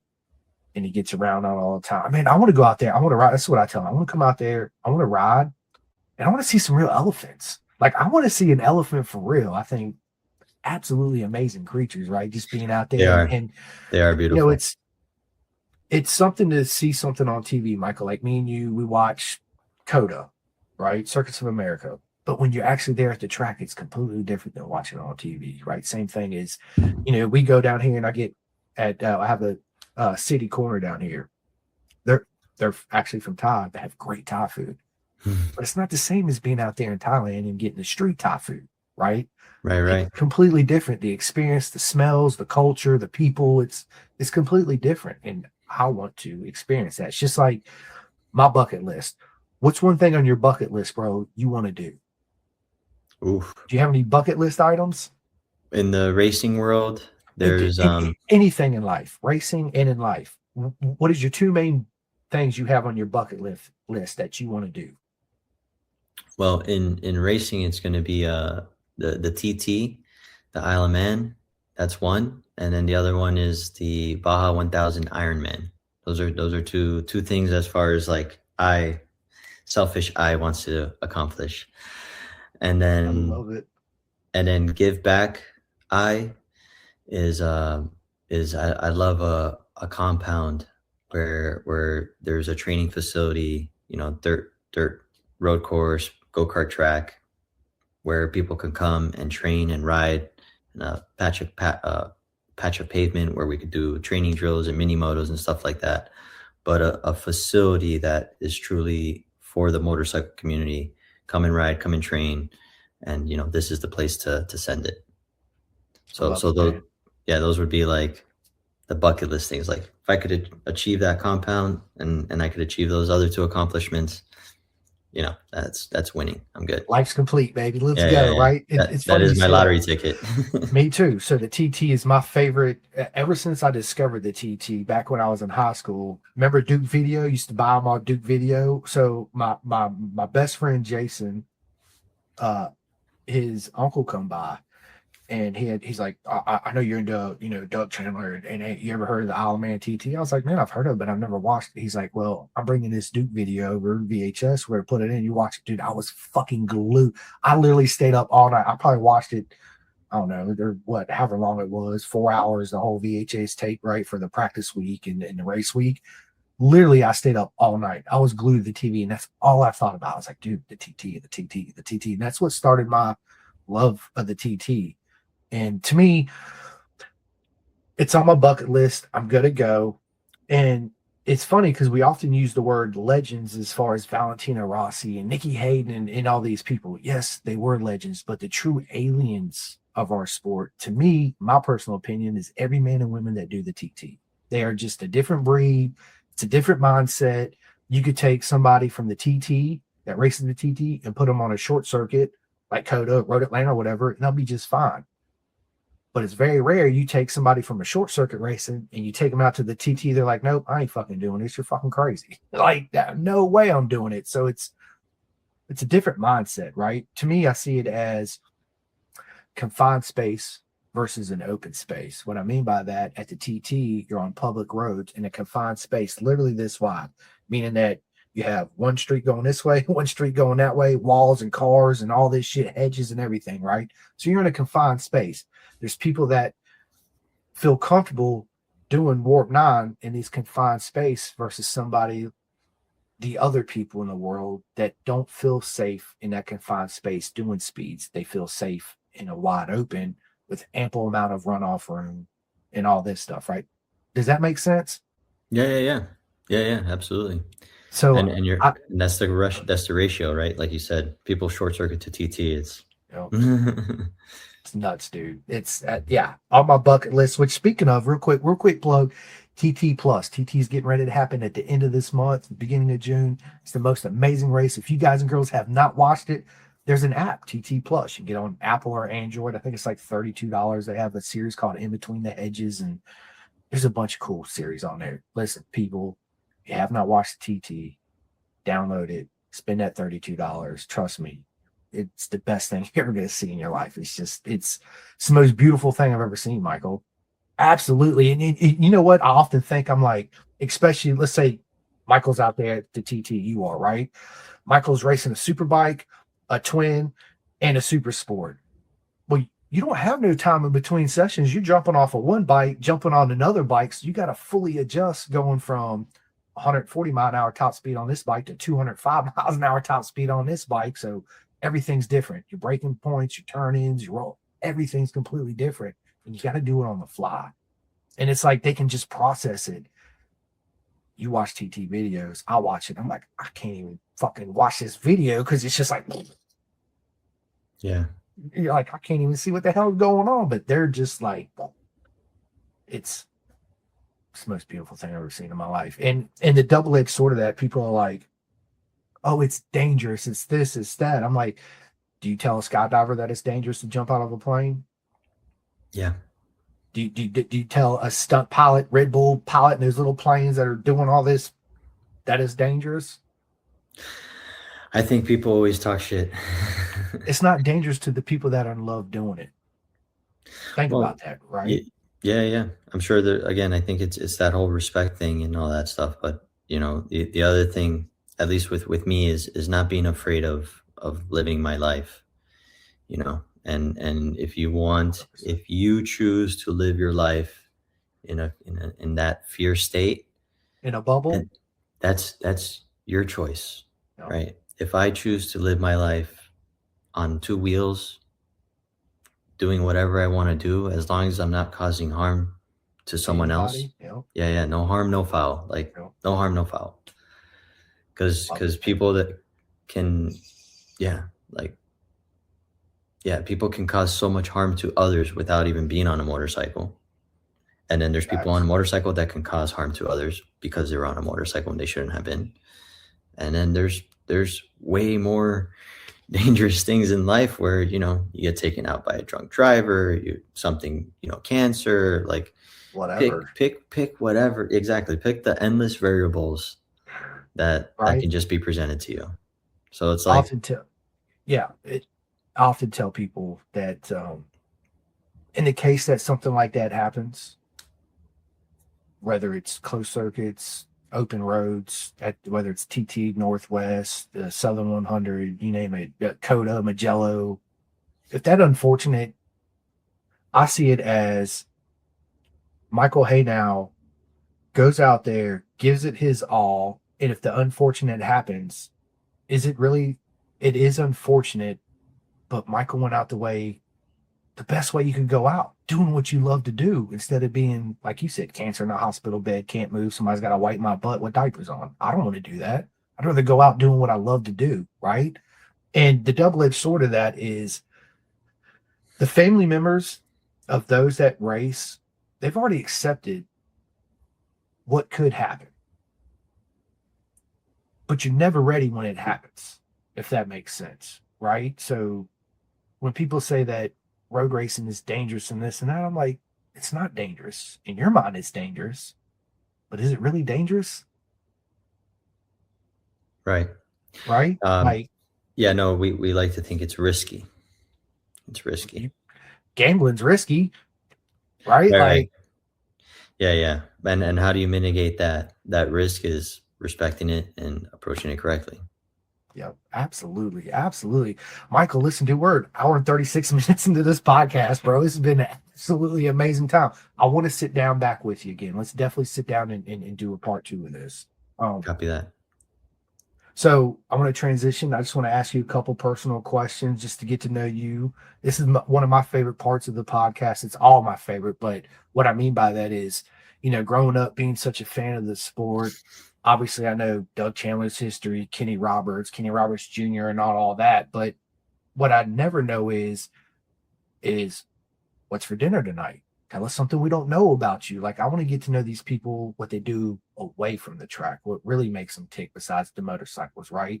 And that's how I kind of come up with this questionnaire, because it's my way of taking the fans at the same level as the legends of the sport, the superstars of the sport, right? Taking the superstar off that pedestal, making them like a normal human, because you put on your pants just like I do. You have food you like, food you hate, and all that good stuff, right? So I kind of like to put them on equal terms, if that makes sense. Hmm. So one question I have for you is, bro, tell us something we don't know about Michael Haynow. Hmm.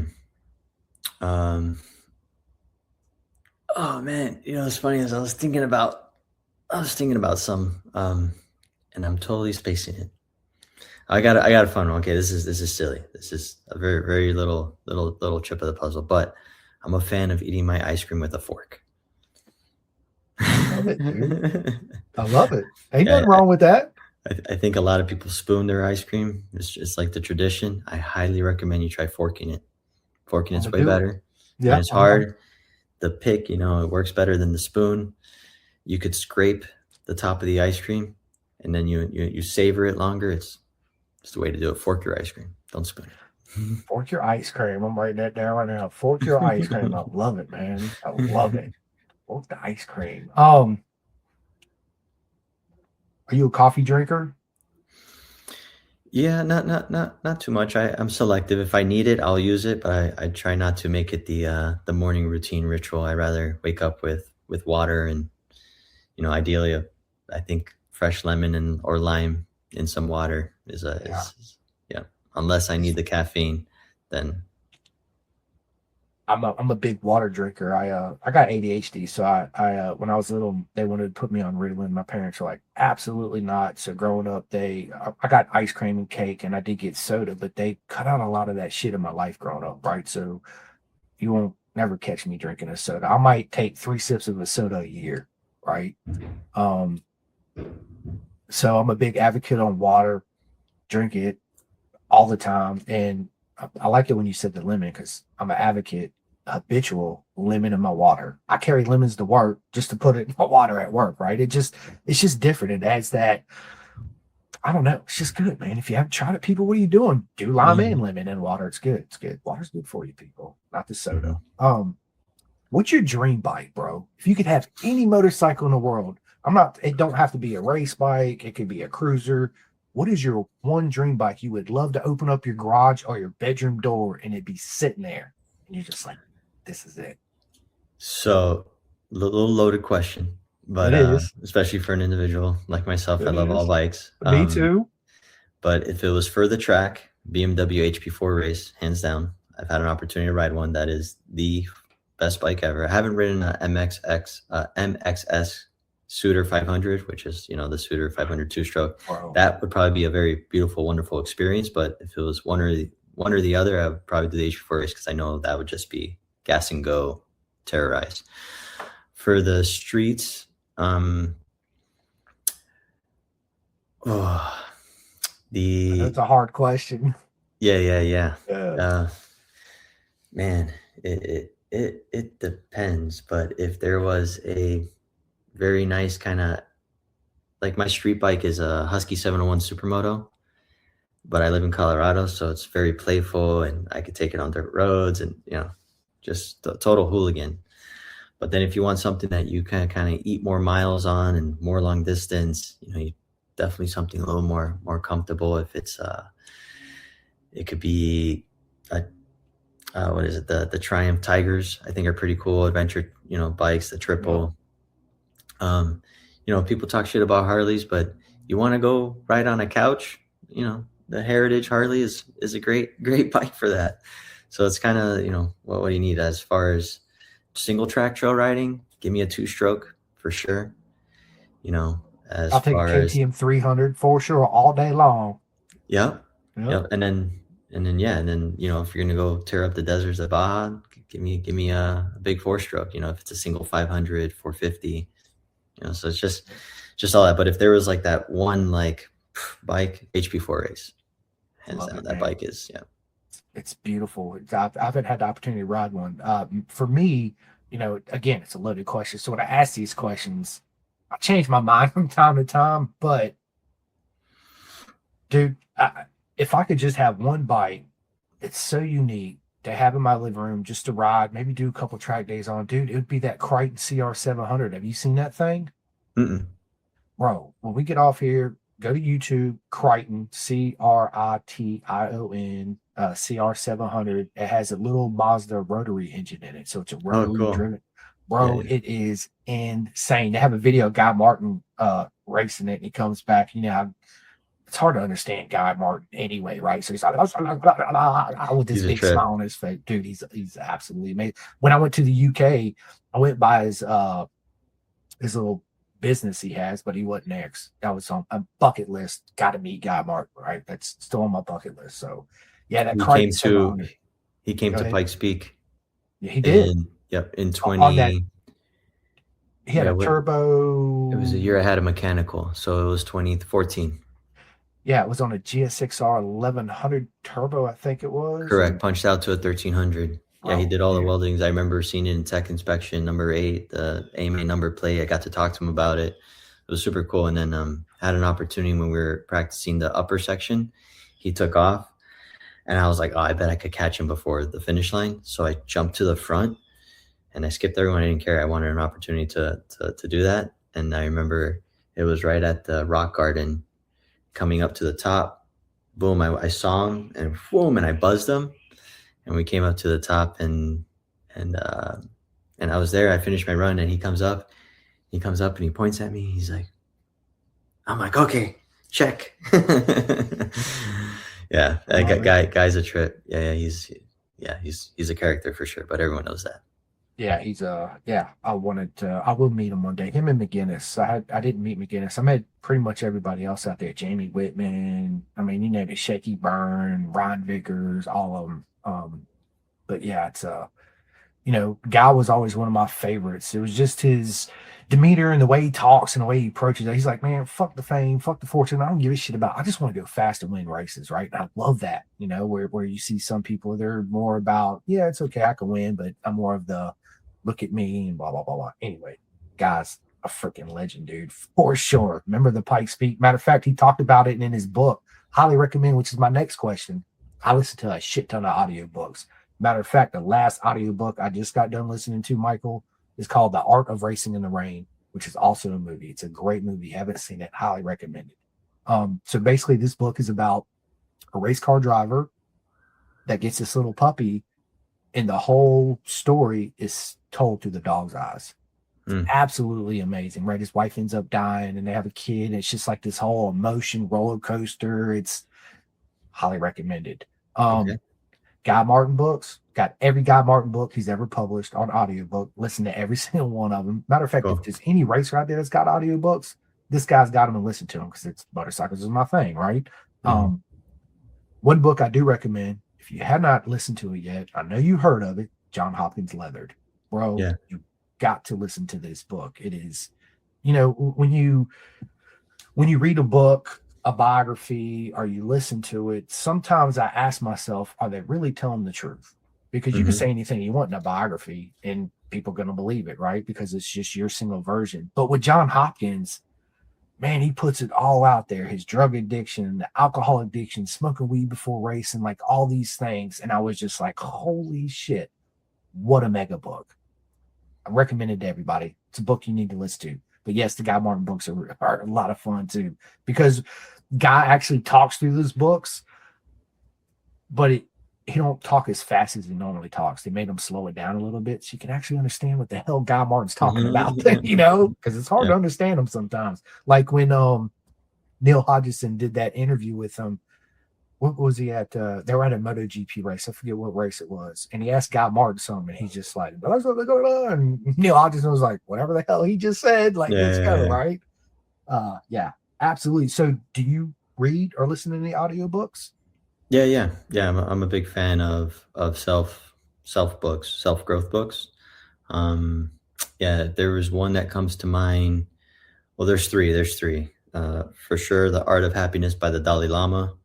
Phenomenal book, very simple, fundamental book. The first one that really kind of helped me click with things is called The Four Agreements, right? So that's another classic one. And then The Power Now, which that's a little bit more heavy duty in depth, but really fantastic book. But just a very simple, great book, Art of Happiness.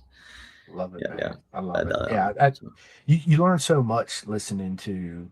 You might not think you're into whatever, the art of war or whatever book it is, and you start to listen to it, and you're like, man, I learned so much from this book, and it makes me view the world kind of in a different way. One book a buddy of mine recommended to me the other day is called The Infinite Game by Simon Sinek.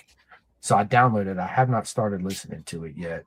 And then the other book that, let's see, I have it saved, is a new book by Stuart Barker that just come out, and it's about the TT2 as well. Man, I can't remember the name of the book.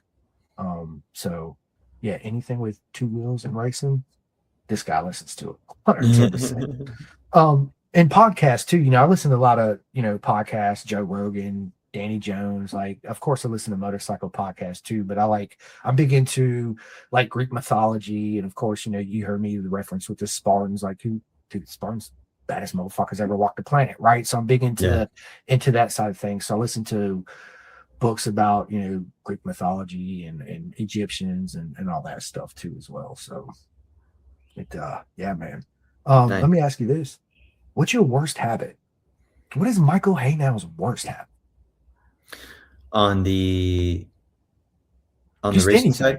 Oh. Dude, anything in life, right? Like me, sometimes, like I procrastinate with certain things, like doing my laundry, bro. I can't stand it. Like, I'm married, but I do my own laundry because my wife does everything, and I wash everything in cold. And a lot of my motorcycle shit, I hang dry. I don't like to dry it at all. So I do my own, but I let it just compile. And the next thing I know, I got 2 days where I ain't doing shit. but laundry, right? So that's my procrastination kicks in on that instead of just tackling it and knocking it out.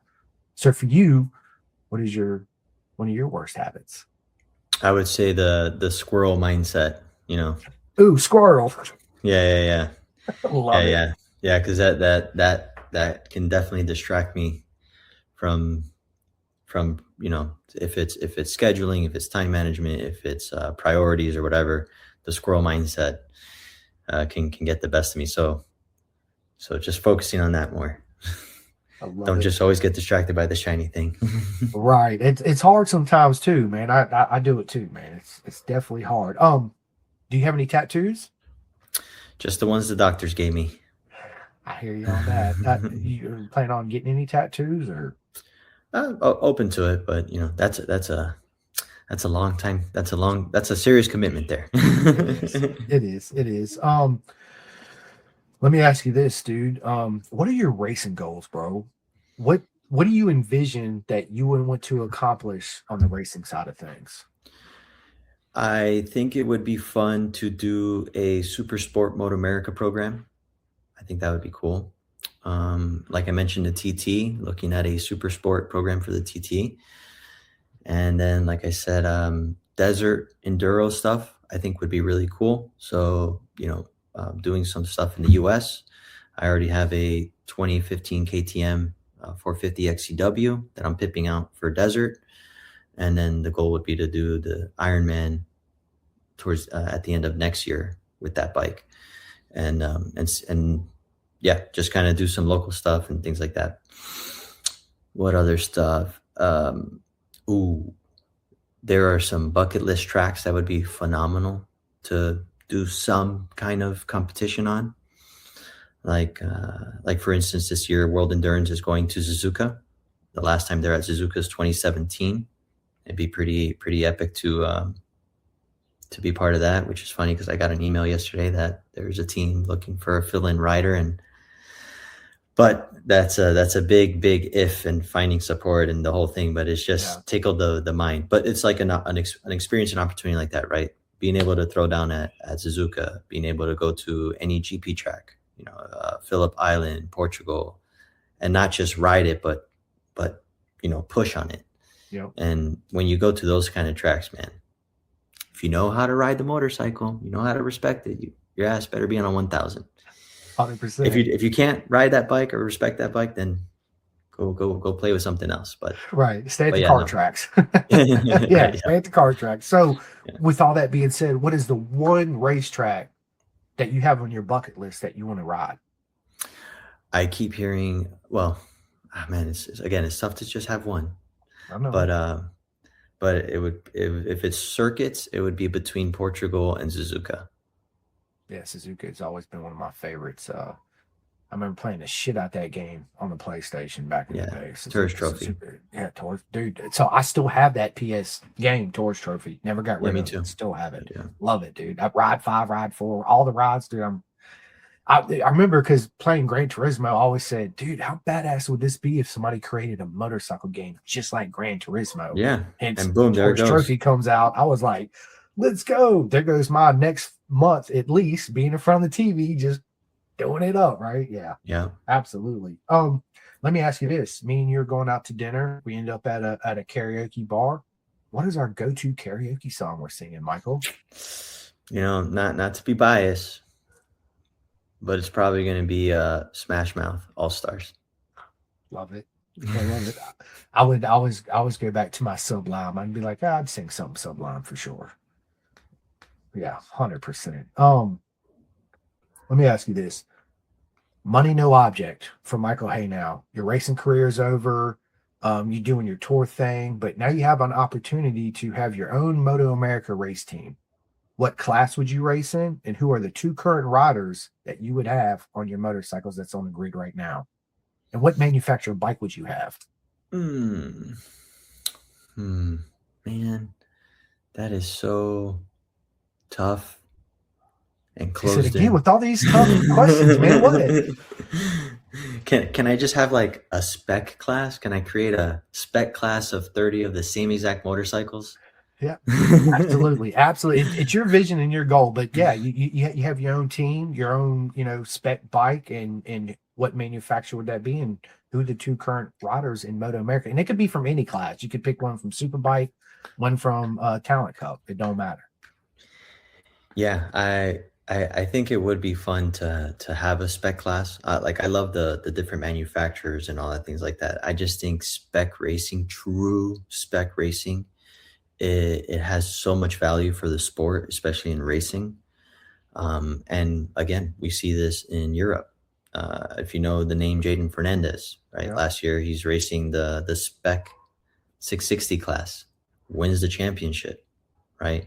And then over here, it's like they really don't have a spec class. Like the Talent Cup was, who had the better worked bike, and there's different manufacturers, and now they have the new Kramer 350, but it's like it's still a little like super expensive. Like I feel like there should be a spec class, and then from there, then it's free game. Hey, yeah, someone kicked ass in spec. Say someone a rider like SDK.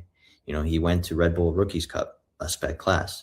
He proved himself there. Okay, now that he proved himself there, now he's done the Super Sport Championship. Now he's a BMW Superbike rider.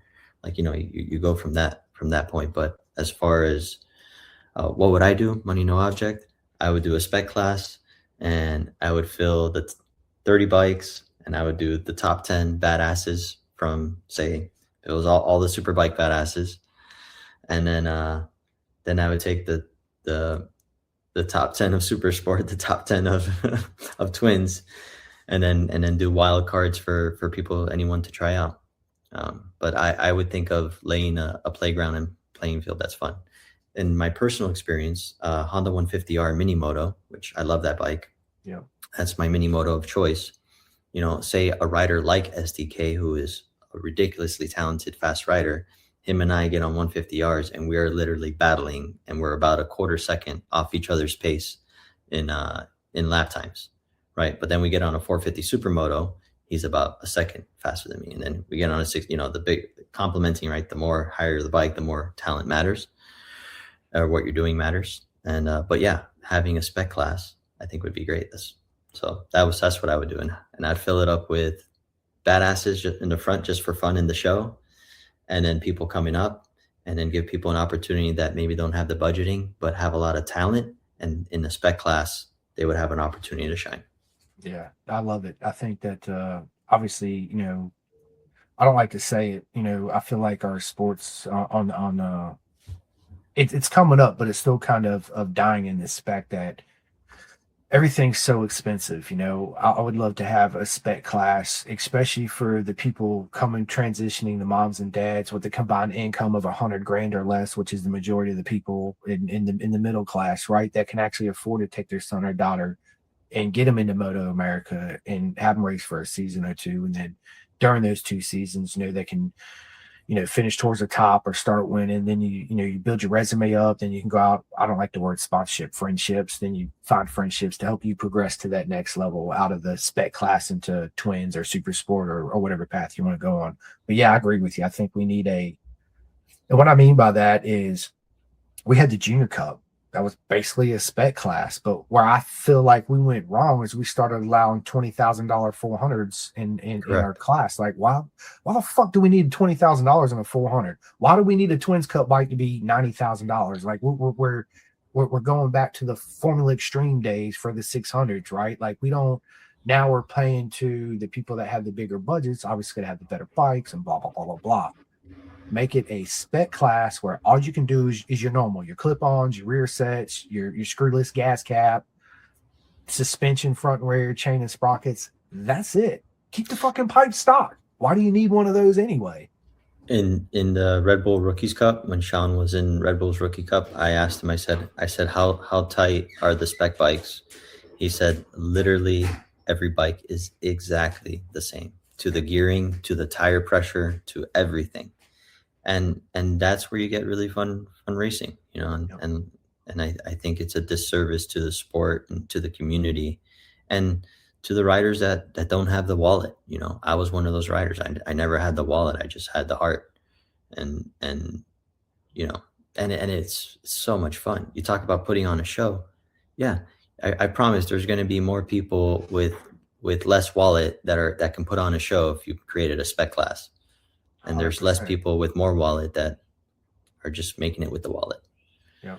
So Yeah. I mean, we went from what, a 35 rider grid in Junior Cup to a 14 rider grid in Talent Cup. yeah, yeah, You know, like it's yeah, not talk. I mean, I had Joe Carvan on the podcast, you know, Kramer USA. He's an absolutely amazing human being. I mean, the bikes, dude, they're great. It's a gorgeous bike. I like that. What I do like about that idea is that now that I have a bike, this is a double-edged sword, Michael, hear me out. So now you're my hmm kid. I want to get you into Moto America. So I go out and I buy this Kramer. I don't know shit about electronics. So I'm already on 3 back fleet because I have no fucking clue on how to even do the whole electronic setup and all this, right? So even though we have this awesome Kramer bike that has all these adjustabilities, which is great for um a rider getting in there to understand what the rake and trail changes mean, what, you know, different shock linkages, what they do, you know, putting more weight on the front and the back, lowering the weight, blah blah blah. It's good, but I also see it as a double-edged sword to where like it's too much at one time to take on, right? If that makes sense. yeah, yeah. Um, No, keep it simple, man. keep it simple. Do I Yeah, think it's a it's the great same bike? thing. Yes. MotoGP. What's the Simple. biggest argument nowadays with MotoGP? It's all about the engineer and the electronics. It's not about the bike and the rider. No, That's like Casey Stoner's biggest thing. Like you no. shouldn't have the amount of aero that they have. They shouldn't be who has the better electronics package. They shouldn't. Nah, dude. It's that's the beauty of motorcycling, that it should be analog, a ridiculous machine because they are ridiculous. You know, if you were just to build a purely analog mechanical monster, and then you throw an absolute monster of a pilot on top of it, and then you put 20 of those on the grid together, and may the showdown begin, and may the best man machine, conquer and team. 100%.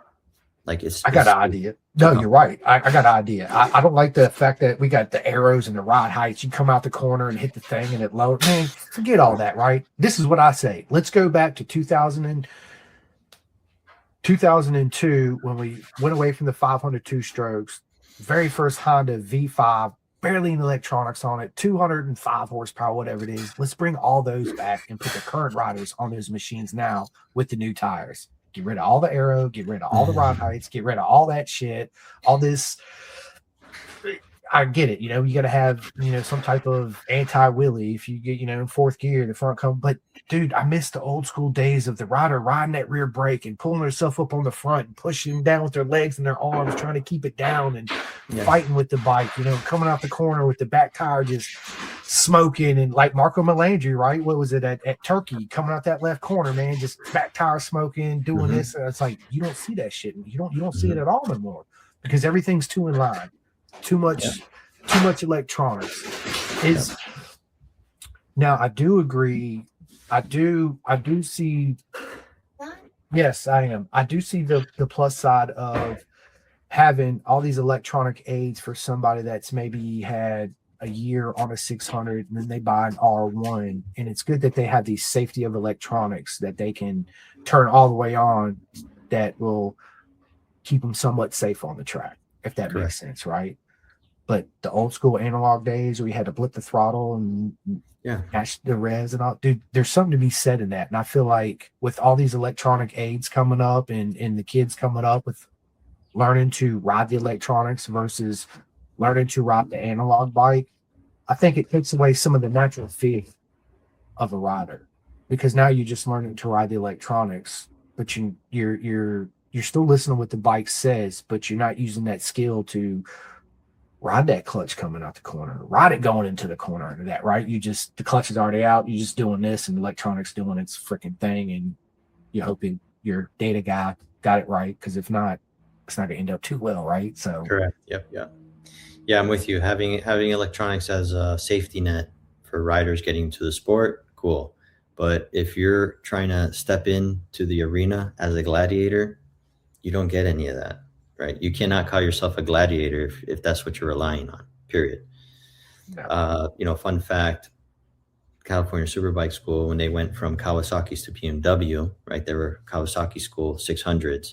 Then they went to the BMW 1000s. The argument was, oh, you can't go to a BMW. It's 1000 cc, 200 horsepower. It's going to be crazy. Dad, Their crash rate dropped 40%. Dad, when does the music stop? Because of all the electronic aids on that thing. Correct. 100%. I don't know, buddy. We'll look up. Well, I'm almost done. When I get done, we'll look up and see what time the movie starts. Don't you have to go to Kenny's? Yeah, as soon as I get done, I'm gonna take my truck by Kenny's, and then we'll. Then we should. Yeah, So new sunglasses. Me and my son. Okay. I kept him out of school today. With the whole intention. Me and him, after the podcast, we're gonna go to the movies. We're gonna spend the day together. Yep, we're gonna spend the day together. These We do that from sunglasses- time to time. So it's I'm a big family man. Love to spend time with my boy. Dude, just do this. 110%. So Good. Just do this. yeah, we're gonna go see. What's the name of that movie we're gonna go see? Hail Mary. Hail Mary, that new Hail space movie. Yeah, with Ryan Gosling, I think so. Yeah. Cool. Real. Yeah. Big old space movie. So Monday's my birthday. Nice. Oh, that's right. Yeah, man. Happy birthday, dude. I appreciate it, man. Monday's actually my dad's birthday too. Same day, same month, which is crazy. So we're going to a cookout at my dad's house tonight. We're having a cookout at my house tomorrow for me. And then I was supposed to go to Barber this weekend, but my truck messed up on me. So I'm gonna take it by the shop and see if my buddy can 9:25. figure it out Tuesday. without me having to take it to I call them the dealerships, It right? starts at 6:05 and ends at 9:25. Because they freaking I think. cost so much money. It's weird, dude. Anyway, yeah, my truck's messed up. So unfortunately, I didn't make Barber, and if I can't get it done in time before next week, I'm not going to be able to do Summit at Adrian either, which will suck. But it is what it is, right? Yeah. I love you too, boy. Mhm. Do you have any superstitions? No, I think that complements mindset. Yeah. Yeah, but There you go, Ross. Are you happy? Oh, there you go. look at the new glass. Yeah. I agree. Yeah, superstitions. No, just like some Batman's people, wearing this helmet. if shit happens, and no need to create shit. So Facts. One thing I tell people with me in particular is like, one thing that I've been teaching myself and I've been really working hard on is trying to let go of the things that I can't control and focus on the things that I can't control. Yep, that's great. So, like I mentioned, Brian Diapese, that's Brandon Cretu's partner with Thailand Moto Tours, and he has an awesome story about going from Western culture to the Thai culture and that bridge in his journey. And he was a Army Ranger jumping out of airplanes into hostile environments, like hardcore stuff. And he talks about how he knows people and buddies that have PTSD from that. And he says he has the opposite of it because his mindset is that those were the hardest days of his life. And he saw a lot of things, did a lot of things. And he knows every day that he lives away from that, he has so much gratitude. And that would be a mindset thing, right? So for him, it's weird that he could be haunted by that, right? I would say that creates a superstition, where his mindset is stays away from that. And he just focuses on gratitude. Which can be a slippery slope, like any kind of addiction. But yeah, he when he talks about again Buddhist culture, one of the things is when you don't have control over a situation, there's no need to worry because you don't have control over it, right? Like if you're out in a trail ride and your tank of fuel is flashing at you, you could build all this sense of anxiety and freaking out and everything like that. But no matter how pissed off you get, no matter if you stop and pray on the gas tank, it's not going to change the fuel that's in there, right? Facts. And then on the flip side of that is when you do have control over a situation, there's also no need to worry, right? What's the best thing you can do? Well, I'm going to lower my RPMs and I'm going to try to get out of this trail and I'm going to try to go to where I think the best place is for fuel. And I'm just going to focus on the path in front of me. And that's what I have control to do. I'm not going to freak out anxiety. So it's a real nice grounding yin yang thing of, don't have control over something, no need to worry because you don't have control over it. You do have control over something, there's no need to worry because you have control over it. Yeah, it's all a mindset too, right? It's that um being okay with not being okay, right? Mhm. And it's a hard thing to self learn. Something, yeah, that I work on all the time. It's made me a happier person too, as well, right? Because I'm just, I just let it go, and Yeah. yeah, If we can't, you know, I say traveling is some of the best education you could get. And 100%. you go to Thailand and you see these people, or anywhere. You go to any third world country. You go to Africa. I went to Africa, you know, a year ago, and you see what life is in these other places. We're doing such a disservice to humanity if we can't live a happy life. 100%. We got it so good, you know. And I know I keep highlighting Thailand, but Thailand is the full spectrum of where I've seen the happiest people with the least amount of things or financial wealth, but they have so much human health and wealth of just smile. Hey, what do you need? You know, where other places, fair to say that you see that, but I don't see that full spectrum like I see at Thailand. You know, Colombia is a place where a lot of passion, a lot of life and vibrance and nature and all this other stuff. But you still see a little kind of like the chase for more, and then looking at people that have more than you of like, oh, you know, I don't like that guy because he has more than me. Yeah, And it's like, you know, how can I? And, you know, I see that in other countries too, where Thailand, it's like they're just happy to have breath, water, and family and sunshine and, you know, whatever on in their stilt home with no shoes. yep. And they have the best food. I love Thai food. God, man, I love freaking Thai, and I love spicy food too. It's funny because when Bond first got here, she started making, Thai food. It was hot. I surpassed her heat level, right? So I'm like, yeah, put more stuff on it. And she's like, oh my God, I can't believe you like it so hot. Yeah. So yeah, Thai food. Absolutely. Listen, Michael, hey now, this has been an absolutely proper mega time. I appreciate it. Such an honor to have you on. Just down with me after I end this. We'll schedule our part two. I'm gonna let you give all your shout outs, how people can find you, how they can get in touch with you, so you can give them some proper coaching. Also, how they can, get in touch with you so they can go on a Thailand moto tour with you.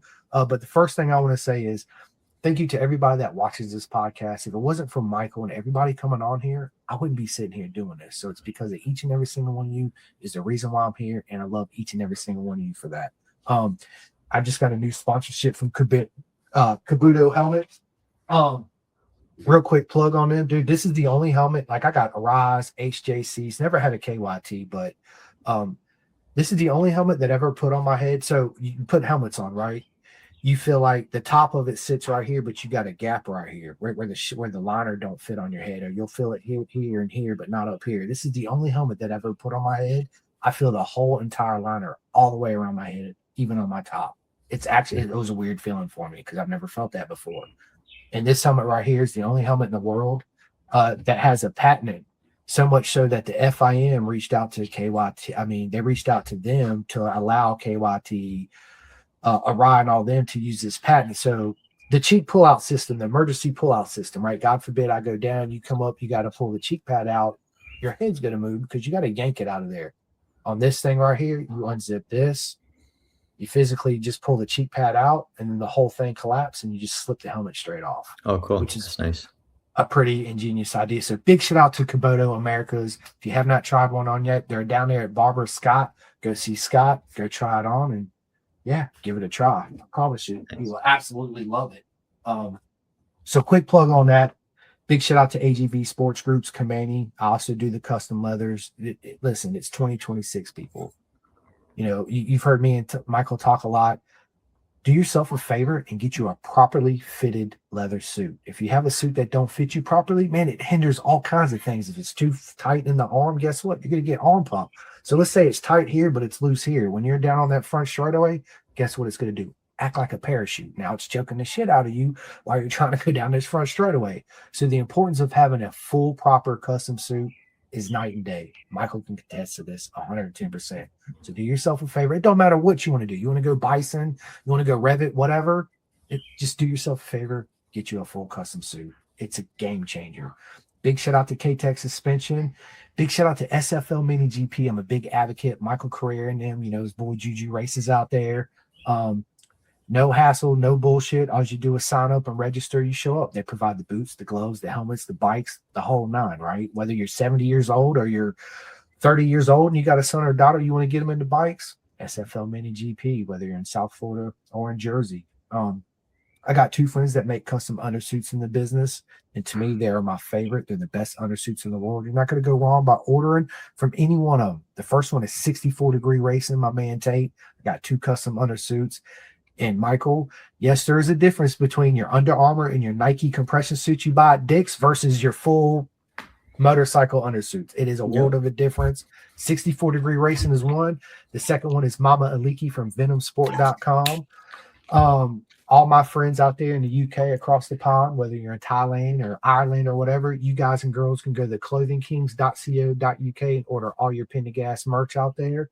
Also got 3 people that make custom graphics in this business, right? You're not going to go wrong by ordering from any one of them. Again, like I said, whether you want your helmet wrapped, your car wrapped, your dog wrapped, your wife wrapped, whatever the case may be, right? They can wrap anything. The first one is GRG Designs. My boy Gus wrote it. You guys know who Gus Rodeo is, right? He's an absolute legend out there, but he also has a wrap business called GRG Designs, if you guys didn't know. The second one is Chris Crizel from Drip and Wet. And last but not least is my buddy Reese Brody from RED Graphics. Again, you're not going to go wrong about ordering from any one of them. Last thing I'm going to say is, listen, people, support those that support you, meaning that if you want to buy anything, keep it in the industry. Don't order that shit off of Walmart, off of Target, off of any of those. Keep it in the industry. Support those that support you, because if we go to a club event and, Pit Lane Moto's not there, or Derek Stick Boy, with Dunlops is not there, then you're hurting us, right? So keep it within the industry, people. It's very big, right? So last but not least for me is big shout out to all the corner marshal workers. I know I said this earlier, man, but if it wasn't for the corner marshal workers and the Road Racing World Fund for all the air fences, Michael wouldn't be coaching. I wouldn't be showing up, running my mouth, networking, and we wouldn't be having fun, right? So big shout out to all them. That's all I got. Michael, tell everybody where they can find you, give all your shout outs and all that good stuff. Yeah, no, thank you, man. I appreciate you having me online. As far as myself, pretty straightforward. Pretty much anything HeyNow Moto. So HeyNow and then MOTO, HeyNow Moto. If it's on Instagram, if it's on Facebook, if it's whatever it is, a website, heynowmoto.com. That's kind of how I'm growing my brand. This is my fun logo. Looks like a smiley face, but it's actually a Japanese character. It's TSU. And it has a pretty deep meaning, but when I saw it when I visited Japan, I was like, hey, it kind of looks like a smiley face. So I took the character and made it into a smiley face, little smirky smiley face. And then getting into supermoto racing, building up my own series in Colorado. It's called HeyNow Moto, Supermoto, Mini Moto, and Moto 3. Moto 3 class is kind of like an ultra lightweight class, so Ninja 400s, 250s, Ovalle GP7 of that category. And that's been going good. Had my first round 2 weeks ago, and I'll have my next round in about 4 weeks from now. So yeah, that's pretty exciting. Yep. And again, another way to give back to the community. It was interesting to be up in the timing scoring booth, watching racing and not being out there racing, and knowing that I can be out there, having fun throwing down with the guys in the front. But it's like, just lay a stage for others to grow and throw down. So that's pretty cool. And then as far as touring goes, yep, as you mentioned, Thailand Moto Tours, those guys I'm very fortunate to be with them. The experience is unmatched. Like any touring experience should be like that, TMT all the way, for sure. You take that experience and you put it anywhere else around the world, you're going to have a good time. Coaching, Champ School, Yamaha Champion Riding School, we mentioned, very fortunate to be with them, been with them for 10 years. And that's been epic. I know it's kind of an expensive, prestigious course if you were to go in person, but hey, man, there's no reason why you can't spend $80 to get the online Champ U program. And if you want to give me a shout out, use HeyNow for a little discount code when you check out with your Champ U or Champ School, and that gets around back to the guys. Yep, and KYT helmets, that's what I rock. also part of the Brand New Creed 2 Brian family. And, it's a legit helmet. It's pretty cool to rock an FIM approved helmet, the same helmet that Bastianini used in MotoGP. I could go put that on my street ride. So that's kind of fun. And yeah, and touring in general, also growing my own touring stuff in Colorado and seeing where it goes. But yeah, hit me up if anything. HeyNowMoto, gmail.com, whatever, man. Website. Come ride some mini moto and supermotos with me in Colorado. My series got show up and ride programs, whatever it is. So I love. I like bikes. Dude, I love bikes. Right, me and Michael. Yeah, we love bikes, baby. So, do me a favor, text me your all your links because this episode will be out later on today. When I get back from the movies tonight, and I'll go ahead and I'll add all that stuff in on the podcast because it'll be out on Spotify, iHeart, and I'll send you all the direct links. That way, when somebody watches it or they listen to it wherever, they can always go to the description and they'll have all your sublinks on there they can click on and find you and send you emails and all that good stuff. So yeah, I need to come out to Colorado and get on that supermoto, and I can show you how slow I am and what I don't know. 110%. 110%. We'll get it done. But yeah, listen, Michael Henao, it's been an absolute honor to have you on the podcast, my friend. Thank you. Really Thank has. You. Appreciate it. Yeah. It's been a mega time, man. And yeah, thank you for everybody for joining in, and just stay on with me for 1 second. I'm going to end this podcast and I will see you guys and girls soon. Oh, real quick. One last question. What's your plans for the rest of the weekend? Meeting up with a buddy. I'm currently in New York right now, and a good friend, Matt Marcy, is going to pick me up and take me for a little ride in his plane. And then off in Colorado Sunday. So I'll be in Colorado in 48 hours, getting ready for some mini moto action on Monday and some exciting stuff coming up next week. So which will be a champ school locally in Colorado, and then a concert at Red Rocks. So that'll be cool. Gonna catch up with my partner. She's flying in from England, so it'll be nice to hook up with her again. So good things. Things. I love it. That is another one of my bucket lists. Go see a concert at Red Rocks in Colorado. 100%. Homie, make it happen. Don't the goal with the bucket list is to do it before you kick the bucket. So if it's on the list, I would highly recommend you knock it out at ASAP, because you never know when the bucket gets kicked. You don't, right? You don't. And on that one, that's a good way to end the podcast. Thank you guys and girls so much. I'm out. Michael's out. We'll see you guys soon. Cheers. Calling all two-wheel enthusiasts, get ready to rev up your earbuds with Pin the Gas Podcast, the ultimate motorcycle racing podcast, hosted by Chris Simcoe, one of our very own excellent leaders here in Roanoke, Virginia. With expert analysis, behind-the-scenes stories, and exclusive writer interviews, Pin the Gas Podcast delivers the adrenaline rush of the racetrack straight to your ears. Whether you're a diehard fan or a curious newcomer, you'll gain insights that will transform how you watch and understand motorcycle racing. On your favorite podcast app, join Simcoe as he takes you on a high-speed journey through the world of motorcycle racing. Pin the Gas Podcast. All right, sorry.